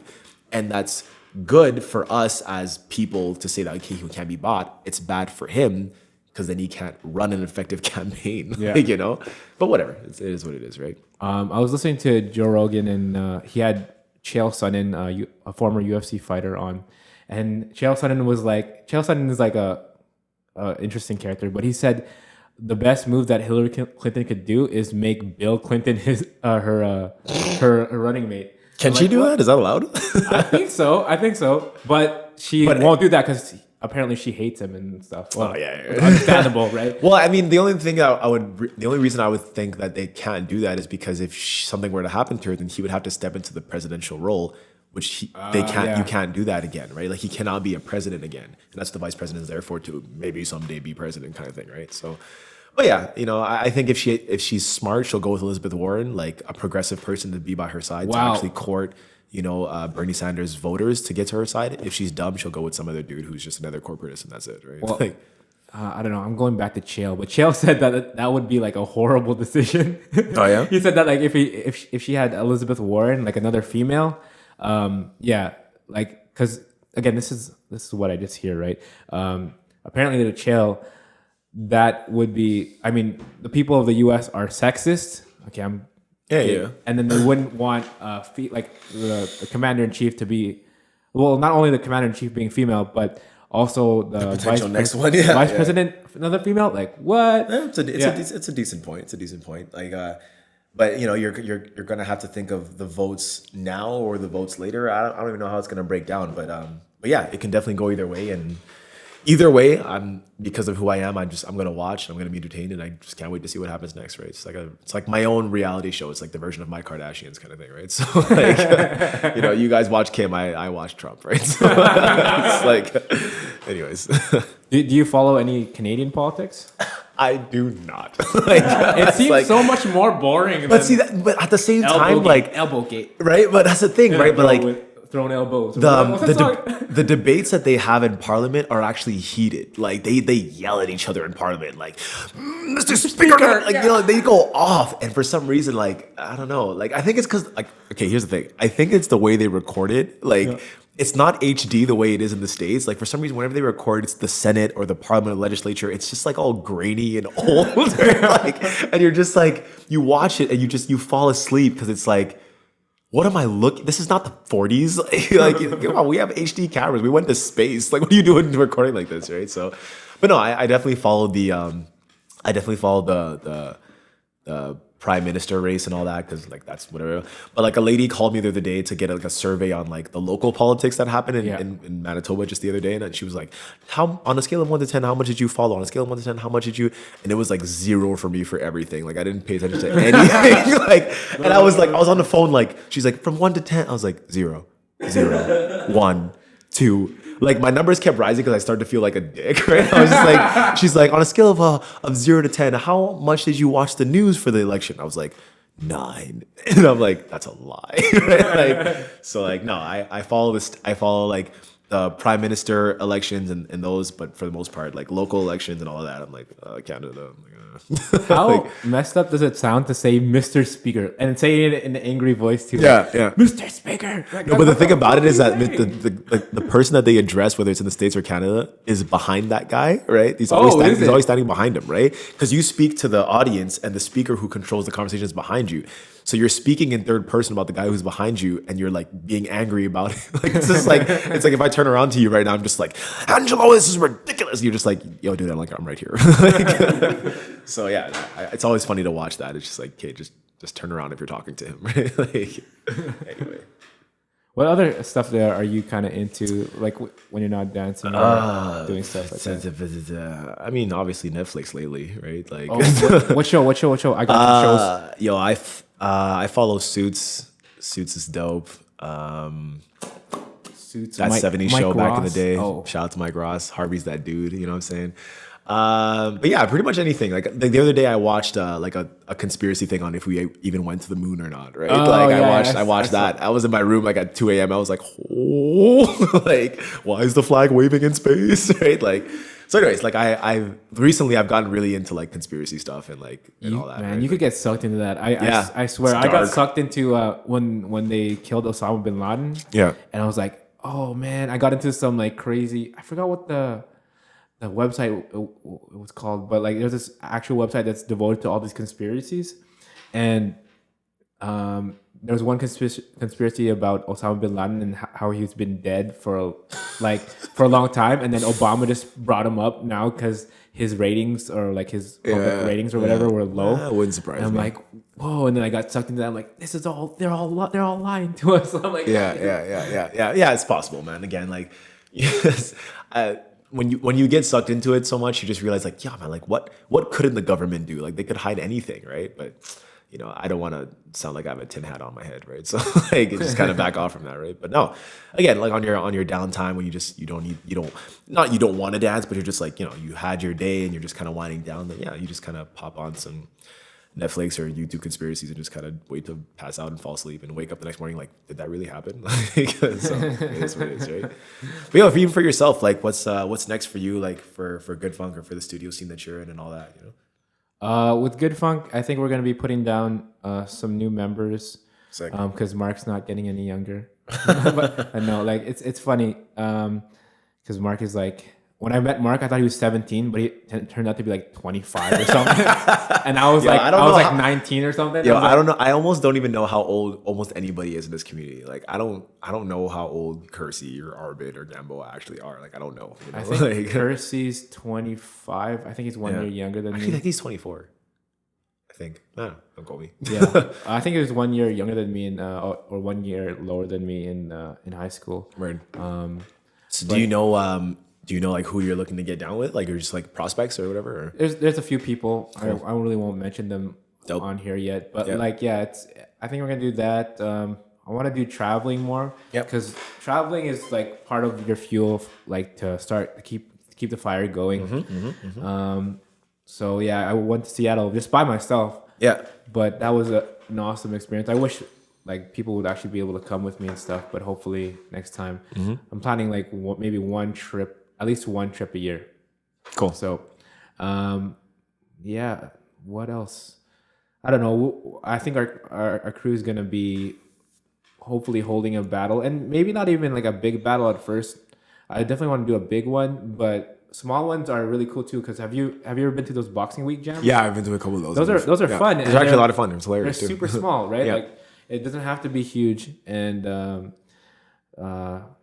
would be like another cool thing to add on. I think there's a lot of stuff we can add on, and there's a lot of people out there who haven't really been introduced into the scene yet. Like you did. Were you hosting that or judging that? The one in Steinbach, that the Yeah, I was judging the junior one, and I was hosting the big boys one or whatever. yeah, and you could see potential out there, and then you kind of extrapolate that to the other little towns in Manitoba, and like, oh, you know, if people really want to learn, they're gonna come to wherever to learn, right? Like, so for them, it would be Winnipeg because that's like the closest thing, right? Yeah, there's definitely potential out there. I see it. They just need guidance, and then it'll boom. Because I think within a year, 1 year, you could have a lot of good dancers. It doesn't take that long because all this information is available. You just need somebody to help point you out. Yeah, no. There's this kid named Jeremy in Morden that I'm really excited about. Take him under my wing or whatever. He danced out in Morden. He's been to Winnipeg a couple times. He was in the battle, the driven one. Little kid with the kind of the spiky hair, whatever. Oh, that guy, yeah. Yeah. And he's like super pumped. Like he's been to a couple of classes here, like the last couple of workshops that I've been here in Winnipeg. And he's just like, I need more information. Like he'll message me at like 1 a.m. be like, what can my 6 steps, like how can I improve on that? Like what are other things I can do with my waves and blah blah blah. And I'm just like, I answer him in the morning, whatever. But like again, like minds like that, yeah, they're so eager for information. They're everywhere, right? So shout. Yeah, it doesn't take long, like for sure. Like I think for some OGs, it would have taken a while for them to learn. Like even Poppin' Pete says, like, "Oh, it took me a long time to learn just Boogaloo," and that's his brother's style that that they developed. And he had his brother was there like a lot of time, right? So it's like it's like aren't you in the same house? Well, they're half brothers, but same idea, right? Yeah. How this is an interesting question. How comfortable are you talking about controversy within the scene? Because I know that people, I'm 100% comfortable with some it. people come in and they're like, oh, you know, like they're nervous about talking to me because they think I'm going to be asking super hard questions. But sometimes I do, sometimes I don't. But like it seems like stuff that people want to know about because like, ooh, what's going on now? Yeah. Like, you know, Angelo, you're a reporter, man. You got to bring the people the facts. No, I'm cool. Yeah. Okay. Cool. What happened with you and some of the members of B.O.S at the time? Because there seemed there's obviously some stuff that happened, and then you know there was like a split or whatever. What happened there? Yeah. You know, it was definitely a situation that I think on both sides of the aisle now that we both think could have went better, you know, and could have been handled in a better way. I know that for myself, again, I've been running this team for like, 4 or 5 years now, right? And for me, just doing my best and the best that I possibly can with the knowledge that I have to put the team in the best position and to give any of my knowledge or any of my visions to bettering the team, right? And sometimes it comes to a point where you can do so much of that and do everything you think is right, and you can't make everybody happy. You know what I'm saying? You can provide an area for people to grow, and you can provide an area for people to share their ideas, and eventually they're gonna want to share their ideas on their own. They're gonna want to start their own lane, and they're gonna want to do things on their own or just branch off into different areas, right? Like as leaders and as educators, all we can do is give the information, right? And give whatever we know and provide a space for people to try things, and eventually they'll get up and want to walk on their own 2 feet, right? For me, the only thing that you hope is done when that time comes, that it's done in a way that really just respects everybody, and gives everybody their fair share, and gives everybody either time to prepare, or just like, you do it in a way that doesn't leave any type of bad blood, right? And so when it comes to both sides, I would just say that like it was done in a way that like, yeah, it's gonna take some time for us to all like truly heal with the way things kind of happened.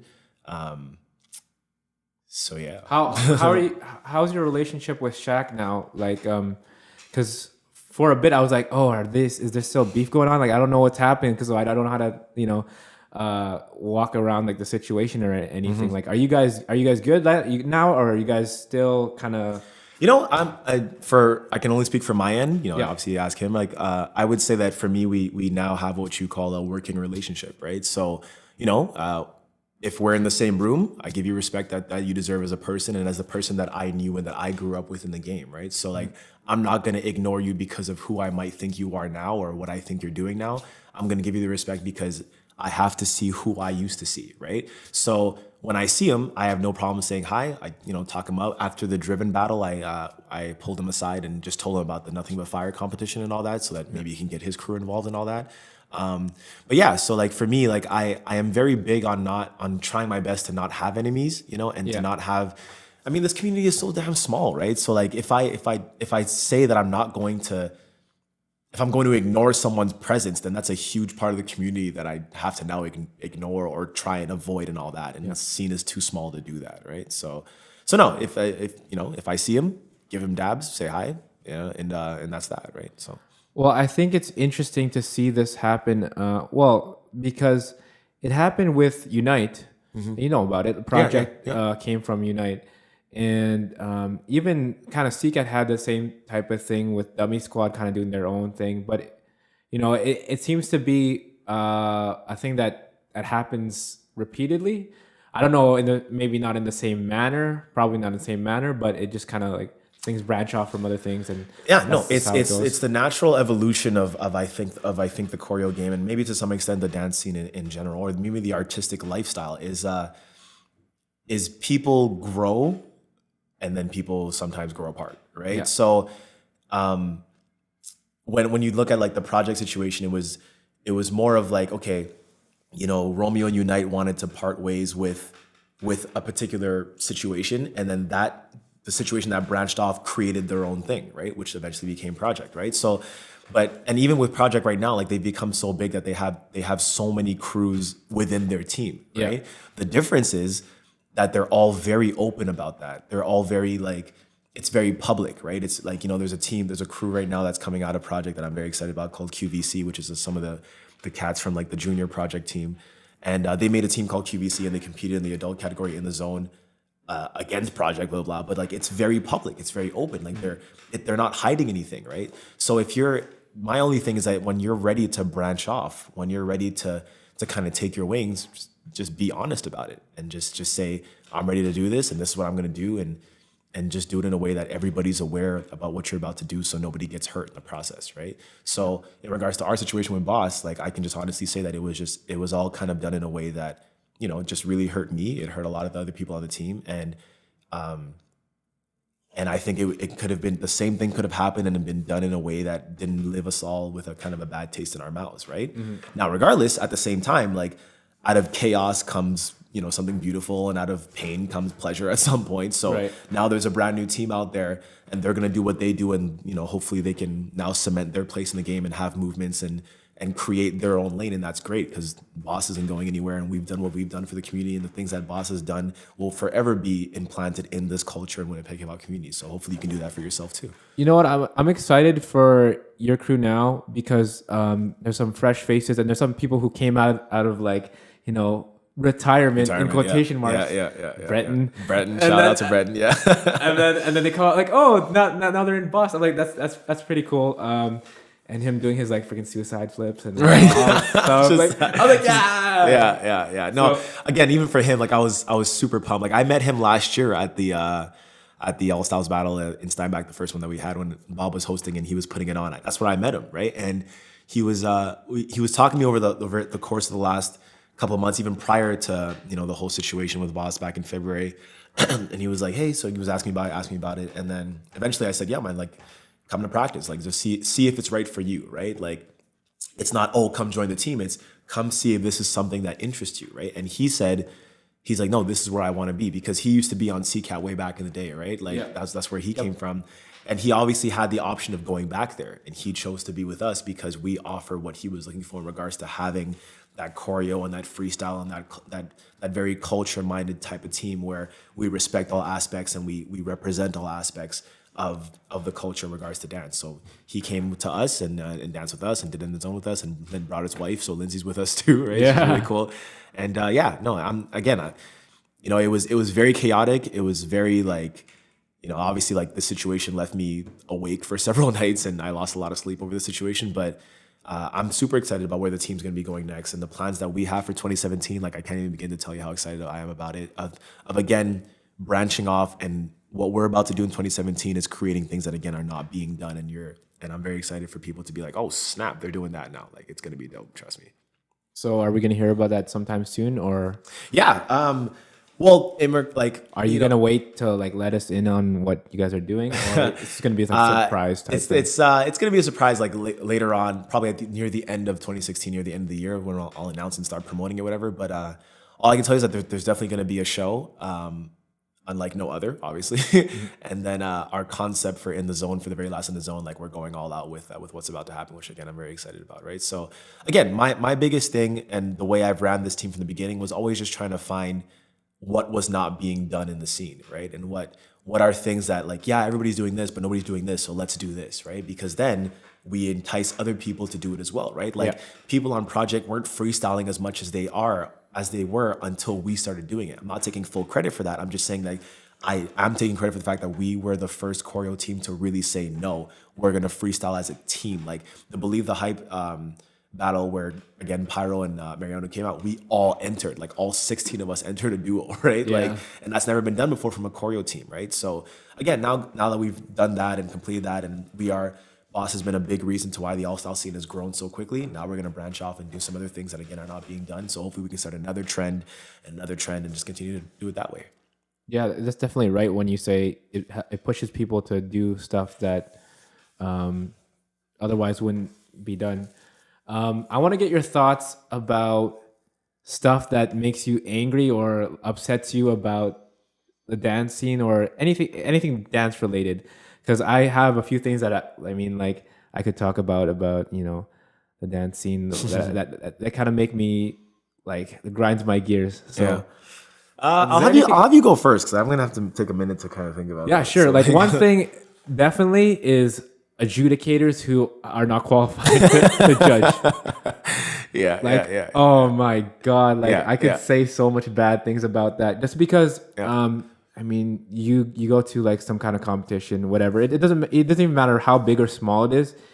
And they'll have like somebody from the RWB who doesn't like know anything about hip hop, or like some ballet teacher or jazz teacher or whatever, and they're judging hip hop stuff, and you could tell they don't know anything because they're using terms that are not like when you're appropriate. in your plie, really be low. Yeah, or like you gotta lock that pop or some shit. Like you hear this, though, like what the fuck are you talking about? You just said you Like, gotta lock that pop. yeah, like it's ridiculous, and I'm like, no, you don't even get that. No, it's not. Your opinion is not valid here, because it would be like me trying to judge like contemporary and be like They would never let you do it. So why is it happening? Yeah. Yeah. So, and the comparison that I always make, and I think I took this from Wiggles or Buddha Stretch or something, is that if somebody's doing 6-step, okay, yeah, that's hip hop, that's breaking, right? But then I mean, like if somebody entered a ballet show or something and started doing like top rock or whatever, it'll be like, what is this? It's like for some reason people think they could just put anything in a hip hop dance category and then they won't get any repercussions. And it's a part of the thing that people don't get called out anymore about things. So like adjudicators are like unqualified. Adjudicators don't get called out. Whack DJs sometimes don't get called out. It's like, no, that was whack. And stuff like that. People not calling out people who obviously bite a very specific signature move that somebody else came up with. Like that is something that, oh my, yeah, this needs to stop. Like, and I've thought of ways of trying to fix that. Like, do I speak up at this certain competition and say, okay, this is, you don't know, you don't know anything. Yeah. Or do I just like let it slide and, just leave it? But that's one thing that's just like, damn, that's, Yeah, no, you're right. Okay, so before I get into mine, like let's address like your things. Like with the adjudication thing, I'm pretty sure like we're thinking of things like festival and CNDC here in Winnipeg and all that, right? Yeah. Now the funny thing about that is, again, I've seen that for years because I've obviously been teaching in studios for years, and I mean, I remember one of my first years, there was this guy from Camp Rock that was judging, right? Like, or doing festival, literally from Camp Rock, and he was literally talking about like, yeah, man, like again, when you guys are breaking, like when you're in second position, like really lock that. Like he said, I'll never forget it for the rest of my life, right? And like, but again, you're from Camp Rock, anyways, right? So like, but then 2 years ago is when everything changed, and I was like, oh, this is why. Because 2 years ago, the adjudicator they had for festival was she's from BC. I forget her name. Well, Kim Sato came here. Yeah. Natasha Gori. Yeah. Natasha Gori. And Natasha Gori went off, right? Yes. Like she called out everybody. It was to the point that I remember this one girl, we'll go nameless. She went in and she was wearing like these bright like black Spanx, whatever, and like a leather jacket and just a black bra with nothing else. Just what? And again, just going out there, just swinging her hair around and just like body rolling and, you know, rolling on the floor and whatever. And because I know her, she got like bronze or something or whatever, right? And, like she got a talking to, right? She's like, nah. And then the sheet, that like the adjudication sheet, I was like, oh, hey, can I see her? She's like, yeah, keep it. I don't care. And I looked at it and it said, Natasha wrote, she said, this is not hip hop. Never enter this into a category ever again, right? Now again, she called out every solo, every duo, and she, like one of the first questions she would get on and ask them, she's like, okay guys, so can any of you name me one of the 4 elements of hip hop culture, right? And again, these studio kids are like, and the teachers are just like, what is she talking about, right? And parents complained, studios complained, teachers complained, right? So it was like, man, like you bring in somebody that knows their stuff and calls, you know, our studio scene in general for not knowing our stuff, let's say, and all these complaints. So as an organizer, what are you to do, right? You got to find a way to cut in the middle, because then at the end of the day, it's like, you're running a business. Like, you know, like you gotta make sure they come back, because studios are now getting so much power in this scene that they can just go, we're not coming back. If Marquee and Shelly Shearer don't do CNDC, there is no CNDC. You know what I'm saying, right? So like, so if Marquee, Shelly Shearer, and Kick It don't do festival, like there's no festival. You know what I'm saying? So if they're not happy, we have a problem, right? So I totally get you on the adjudicator thing. Like even this past year when the adjudicator that came out, it was like, yeah, and some things she was saying, it was like, oh man. And then when you know what style she does and you've taken her class or you've seen her videos, you're like, you know, like for me, here's what I do, right? Like, and I think for some, even like you and what you do with your kids, like it's about getting your kids just mentally prepared for that, right? Saying, listen, this is what we do, and this judge is going to judge you based on what she does and her interpretation of it. I don't think she knows anything about locking, right? I don't think she knows anything about breaking or whatever, blah, blah, but this is her job right now. So just take what she says with a grain of salt, right? Instead of being like, oh, man, getting all mad about it. Like you, as an educator, you just get your students prepared for every situation there possibly can be, right? So, but yeah, over the years, as teachers, there's the complaints about, oh, they weren't fair. And then there's complaints about, but she doesn't know anything about what we do, right?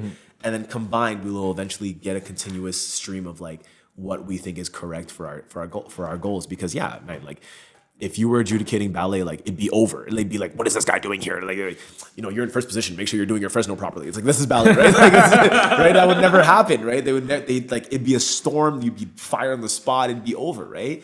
So we gotta basically like move delicately through this world to get what we deserve out of adjudicators. Like for sure, yeah, that's absolutely right.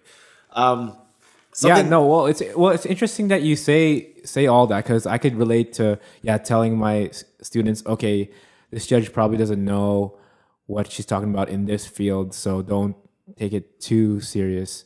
Like don't take her opinion that seriously because she doesn't know or he doesn't know or whatever. And then the other thing is like, it is true. It's a business, so you want people to come back, and then like, what are you supposed to do?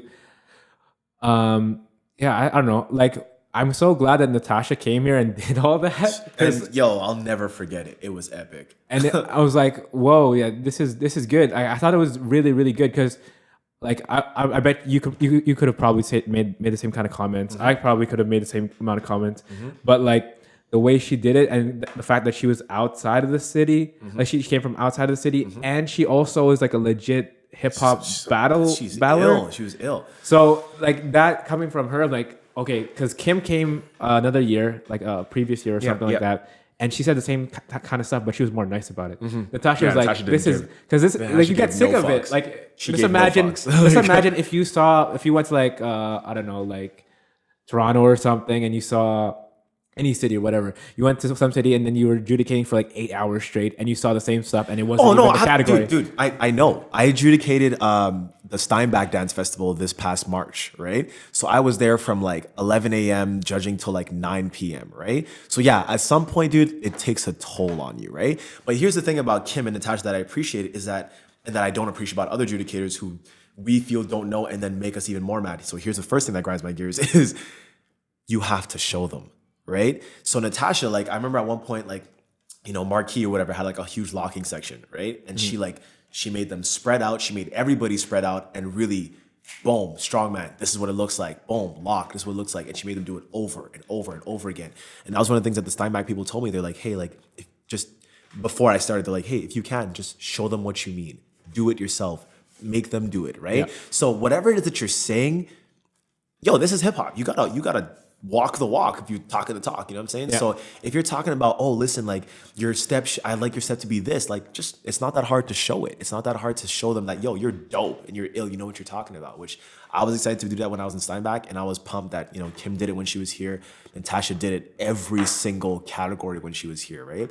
So again, like a lot of these kids could walk away going, oh, what do they know? But if you showed them, like you, you eliminate that ability to just be like, oh, that person didn't know, then not. Yeah, really. And I think actually more of like us people, like me and you, like they should hire more of us to do the adjudicating that's like happening in those smaller cities or whatever. Mm-hmm. Yeah, and I think they're gonna do that going forward for sure. Yeah, because like it's getting really old with like these people who are not qualified. But see, here's in the studio scene, like there's on one end there's the adjudicators that like you think like what the hell, like what are they doing here?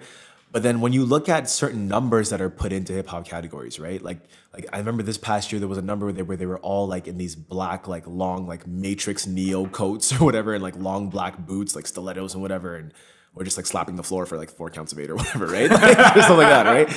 And you're like, how did this happen? Okay, but my problem is studios are also in an unfortunate situation, right? So sometimes they cannot find hip hop teachers, right? So in our scene, we're also like, we're underground and sometimes we embrace that a little too much, right? So you'd be hard pressed to find hip hop dancers in our scene that are truly willing to teach for a full year and commit to what that's like. You'd be hard pressed to find that. Not only would you be hard pressed to find that, sometimes you're hard pressed to find them and stay there for years to come and be like really like stuck on. So what studios do is they'll have like the kids end up being teachers, right? Yeah. So a kid will be there from like age 4 to age 16, will start teaching at age 17. That bothers me, right? And some studios will make them go through like teacher training programs or whatever, but it's like, oh, like now you're okay to teach because you've been here all this time. And sometimes they have them teach like the younger generations, like the kids where the adults don't want to do that. I know I don't want to do it, whatever, right? But sometimes they take over like 9 to 12-year-olds and sometimes even teenage classes where it's like you're a teenager yourself, right? Yeah. So what happens is it's either some jazz teachers teaching hip hop because the studio wasn't able to find someone, even though they posted it everywhere. Sometimes you'll see it, right? Like studio looking for teacher, and they'll post it for like the whole summer, and sometimes they don't find anybody, so they have to go with plan B, which is someone who might not be that, and then we end up getting numbers like that, right? But in my experience, like there's so many times where like studios can't seem to hold down teachers for that long, like in the hip hop scene, like you'll maybe have them for like a year or two, and like what I've seen, like some studios have difficulty literally keeping their teachers for longer than a year or two, you know? Yeah. A year is already like, oh wow, okay. Oh no, actually 2 years is like, whoa.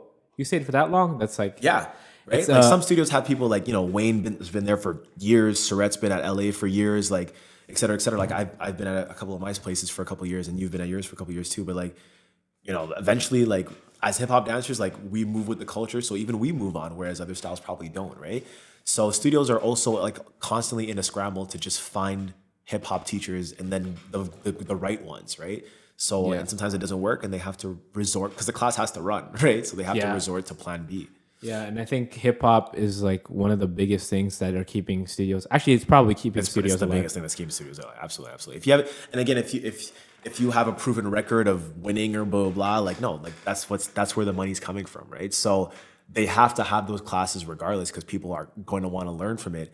And if you're in a situation where they don't know any better, then yeah, you might go there and think that being in a black Neo skirt thing with stiletto boots is hip hop, but what do you know until you go to a competition and see what you do or what I do or what anybody else does, right? So all we can do is continue to put the culture on stage for what we do and hopefully influence others to kind of think the same, you know? Like, Well, how do you think you would get hip hop teachers to stay at studios?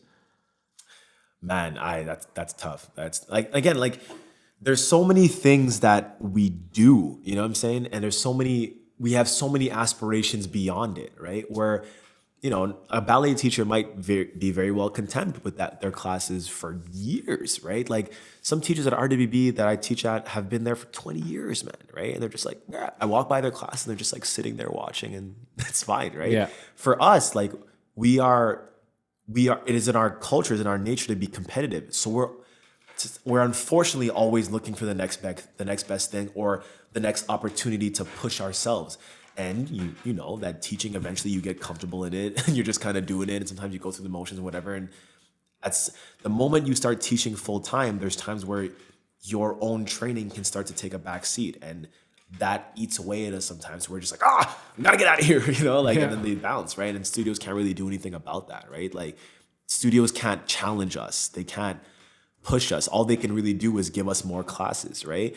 But there's no way to give us that same hunger and fire that we get from the streets, for lack of a better word, right? So they're kind of they're kind of checkmated, where it's just like all I can do is give you good dancers or good classes at good times, pay you whatever you want, like, but our competitive nature and our competitive fire doesn't get fed in the studio scene, so that's probably why a lot of them bounce. It's tough because some, like for me, I try to do something really good every year, like, or try to get better every year, but it's even hard with that because your students are not always the same. It's like they switch up all the time. Yep. And some people go to other studios, some people just stop dancing, some people go to like university or whatever, and you're like, oh damn, like how do you build something really big and, you know, have it like keep on growing when like it's a revolving type, It's a revolving door, yeah. revolving door. So Yeah, true. that's a tough one. Yeah, But yeah. hopefully people see like the kind of work that that like true heads, I guess true heads are doing in the scene, and then be like, okay, you know, let's keep this going. And then I guess the core of it is like, do you actually love doing this and sharing it with other people?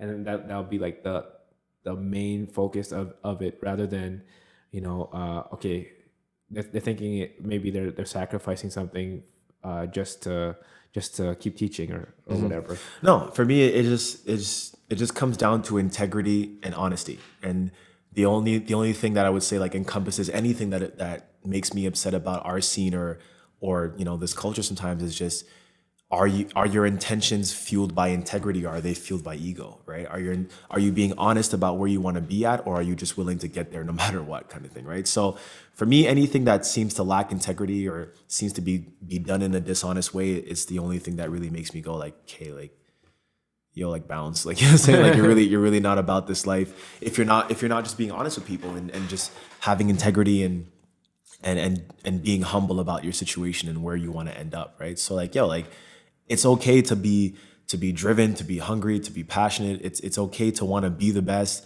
Just don't step on anybody's toes while you get there, so that when you do get there, we can all celebrate with you, right? Yeah. So like that's been my struggle over the last season, obviously, and kind of learning to cope with that, and I'm still coping with that because, you know, the repercussions of everything that happened this season I'm still feeling till today, right? But you know, for me, all we can do and all we can ever do in any scene is just continue to do what you're passionate about and continue to believe in yourself, right? Like you're not gonna make everybody happy.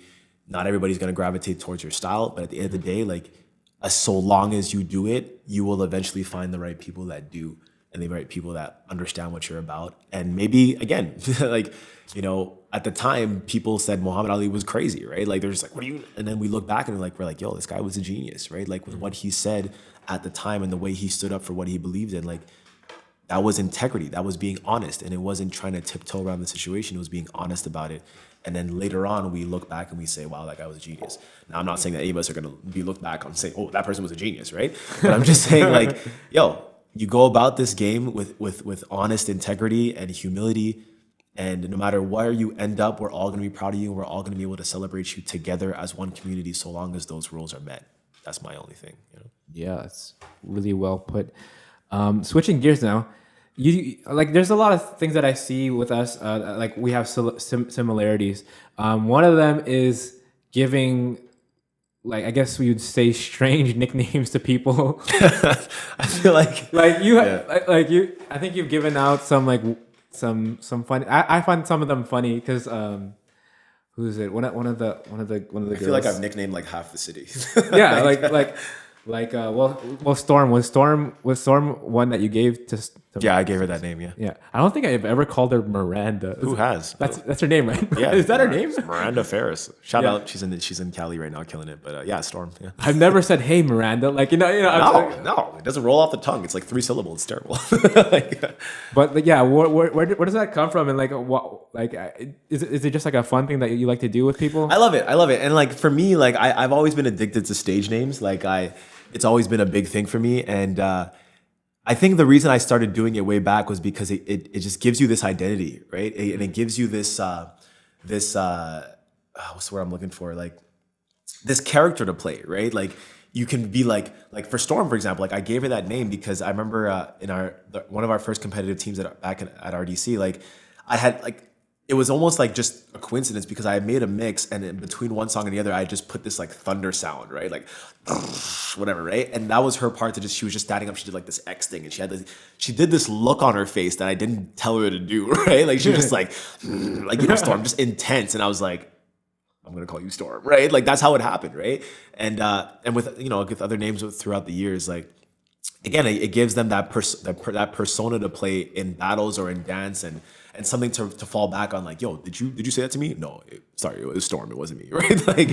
Like, no, it's been a lot of fun. And literally just yesterday, like I went to, Tracy was doing this thing with this charity group called ERCOM that does a lot of work with like international students coming in.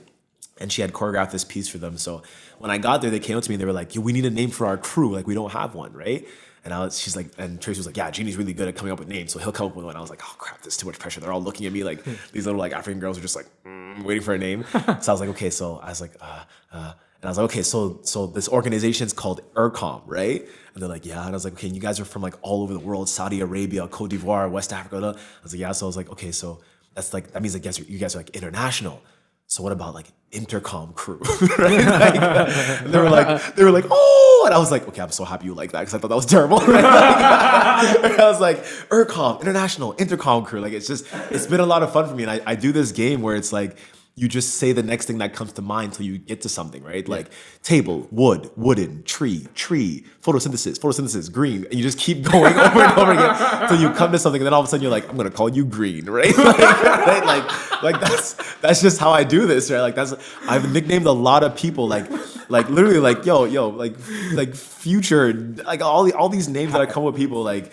Like this girl Tamara who dances with Shaq now. Like her name's Tamara. I called her Future. Yeah, Tamara that's the one I like, wanted to get to. Yeah. So yeah, I was like, okay, Tamara sounds like tomorrow, and like your style is so futuristic. I'm gonna call you Future because you're Tamara tomorrow. That was it. That was it. That was the only reason, right? And like people will be like, yo, Tamara, why does he call you Future? And she'll be like, can you tell him? Like even this girl Brittany back in the day I used to dance with, she's with CCAT now. Like I called her Be Free, and not like because her name's Brittany Freest.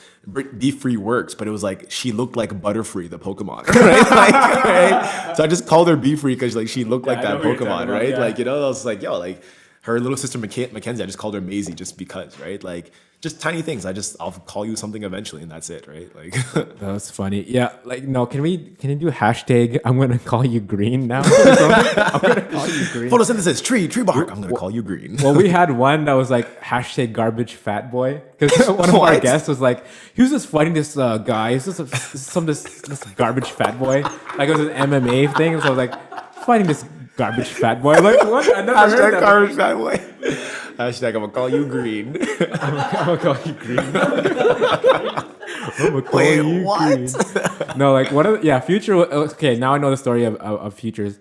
But like the one that was my favorite. Well, it's kind of funny because what's her name? Alyssa, Queen Sass. Queen Sass, yeah. But it sounds like Queen's ass. Yeah, Queen's ass. Yo, who's that? No, that's Queen's ass. It is. No, she was, Alyssa's one of my original dancers from RDC on the competitive team. Like my first competitive team, the first crew that I really like choreographed for outside of like my high school, whatever was Storm, Alyssa, Aja, who I called Skills, Brittany Frias and this girl Leah Bergen. And Queen Sash just came with the fact that like, yo, she gave me so much attitude, right? Like it was just like no matter what I did, like, okay, guys, stand here. Really, right? Like it was always like that, right? So I was just like, and she was the most talkative, so I just called her Queen, right? And I was like, you're always giving me so much sass. Yo, Queen Sass, that's your name. Like that was her thing. So it just got shortened to Sass later on. That was her name for like her first 2 years of Boss or whatever. Right? Like, yeah, that was a good one. Shout out to her. Well, I kind of gave Mark his like because before he was just like Lockmatic, then he's like Lock M, Yeah. and then he had a kid, and I'm like, oh, daddy, it's Daddy Good Funk. I somehow Nice, put it yeah, together, yeah, and like yeah, it's like he kept it. And then when he was in Montreal for Bust to Move, the host, the MC there, I don't know his name, but it's like some black dude with like dreads or whatever, and he's like, and to the stage. Daddy, good fun, or whatever. And then it's like so funny how he said it. Yeah. No, I even that name I like it. Like it commands respect right away. It's like, yo, daddy's here. Like, and when you win a battle, it's like, yo, who's your daddy? You know? It's like he's it's a dope. pimp. He just comes with a cane. Like, yeah, no, that's a dope name. It's a dope name. Anything you want to plug? Anything you want to mention, promote, or whatever before we forget to do any of This that? comes out when? In 2 weeks from now, I guess. Like, it was like I promote something that comes out like this comes out. It already happened. No, but the thing that we're working towards. I'm actually working towards a bunch of projects right now, which I'm really excited about. The first thing that's coming up is obviously Nothing But Fire on August 27th. Again, crew signed up. Maximum like 10 to 13 dancers. Maximum 10. We're doing maximum 13 teams or whatever. And first round is 2-minute choreo showcase. Second round is battle another crew, and then second and last round is again freestyle battle the other crew in the finals as well. That's super excited about that. Again, me and Angel are putting on from scratch. I'll be hosting, Angel will be putting it on, and it's also the 1 year grand anniversary of Live Dance Center that's been around. So that's what that's all about. So shout out to Live on their 1 year of their studio. So that's on Saturday, August 27th, and then there'll be workshops with the judges or whatever on August 28th. Lucas, actually from Ottawa, who won the Keep It Live battle last year. He's one of the judges, so shout out to him. He'll be coming through from Ottawa. And then I'm actually putting on an All Styles battle in Edmonton in September. I'm bringing my Who's the Illest All Styles battle to Edmonton through Canadian Urban Television or whatever. Who's judging that? So I have Lunacy from Fly Girls Calgary. I have Pop and Fresh from United One, and B-Boy Ling from United One. Cool. So so I'm really pumped about those judges, and then DJ Spray from Winnipeg will be DJing that thing over there at some venue or whatever, blah blah. But so I'm pumped to do that. Just like again, roll the dice and do a huge risk about throwing a battle in a city I've never been to, kind of thing. So that'll be on September 10th. So if you're in Winnipeg, you're looking to come down to Edmonton for an All Stars battle, that'd be really appreciated. That'd be dope. And then before that, I'll be in Halifax teaching. I'm being flown out to Halifax to teach a couple workshops at the beginning of September, and then try going to Montreal and Toronto to train for all of August. So that'll be dope. Just being out there. Me and Trace are gonna drive out, do a little road trip, get some training out, just kind of get away from the city and kind of reroute our brain and retrain our minds and come up with new nicknames and whatever. Blah, blah. And and then we got some plans for again B.O.S coming through with a brand new concept and idea for 2017 that I'm really excited about in regards to bringing a lot of the different art forms together. I'm really pumped for that. And then hopefully we'll be at In The Zone to do the very last In The Zone in June of 2017 to just kind of thank Unite for all their time and everything that In The Zone has brought this community. Because yeah, man, that's 10 years, right? Like 10 straight years of In The Zones, which is dope. So yeah, big shouts out to that. Big shout out to my crew, B.O.S crew, Gluten Free Zebras, which is a crew of just me and Tracy. That's dope. Big shout out to our whole Winnipeg dance scene, and huge shout out to CypherTalk. You know what I'm saying? Andrew here just giggling every now and 5 seconds and all that, right? And I'm super pumped for this whole CypherTalk thing. Like I'm really excited about it. I think it's like one of the dopest ideas in the last couple of years here in Winnipeg, and I'm always excited for like every time a new episode drops. Like again, my thing is doing what the city needs and what is lacking, and getting to hear all these stories from all these different dancers and community leaders has been like just like the super dopest idea, and I hope you guys continue it for a long time, because it's been super awesome to listen to, and hopefully this one's just as interesting or whatever.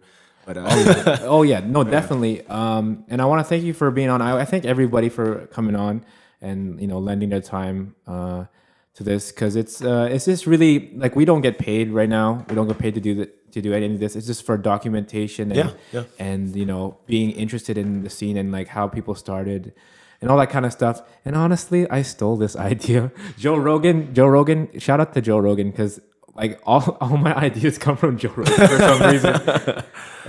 But yeah, it's a fun thing to do. I forgot what I was gonna say. Andrew, do you want to say anything on this one? No, he doesn't. He's shaking his head. No.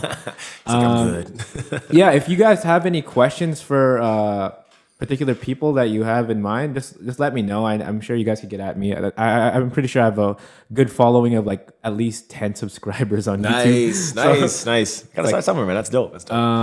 But yeah, I totally forgot what I was gonna say. But yeah, I appreciate you being honest and coming out here and talking about the controversial type stuff. Dude. And also the politics and stuff like that. Because I'm interested in what other people are thinking other than just dance and stuff like that. And that's what this podcast is about. It's just like CypherTalk. We're just talking in circles. Yeah, man. We're just sharing, right? Like, yeah. So, yeah. Thanks again. Thanks, Andrew, for big shouts out to Andrew, man. Killing it. What else? Anything else you want to mention? I'm gonna promote Cortex, aka Andrew, his rapping shit, and yeah, watch out for him to come out soon. Hopefully, he performs sometime soon. Shout out to Canadian Footwear. Get your footwear at Canadian Footwear. We fit you. Yeah. Size matters. Size matters. Oh, we're dropping that early. My bad. That's okay. Shout out to Rising Star Academy of Arts, the studio I teach at. If you guys want to get at funk styles, aka locking, popping, I'm teaching there. And yeah, CypherTalk, we're out. Boom. Peace.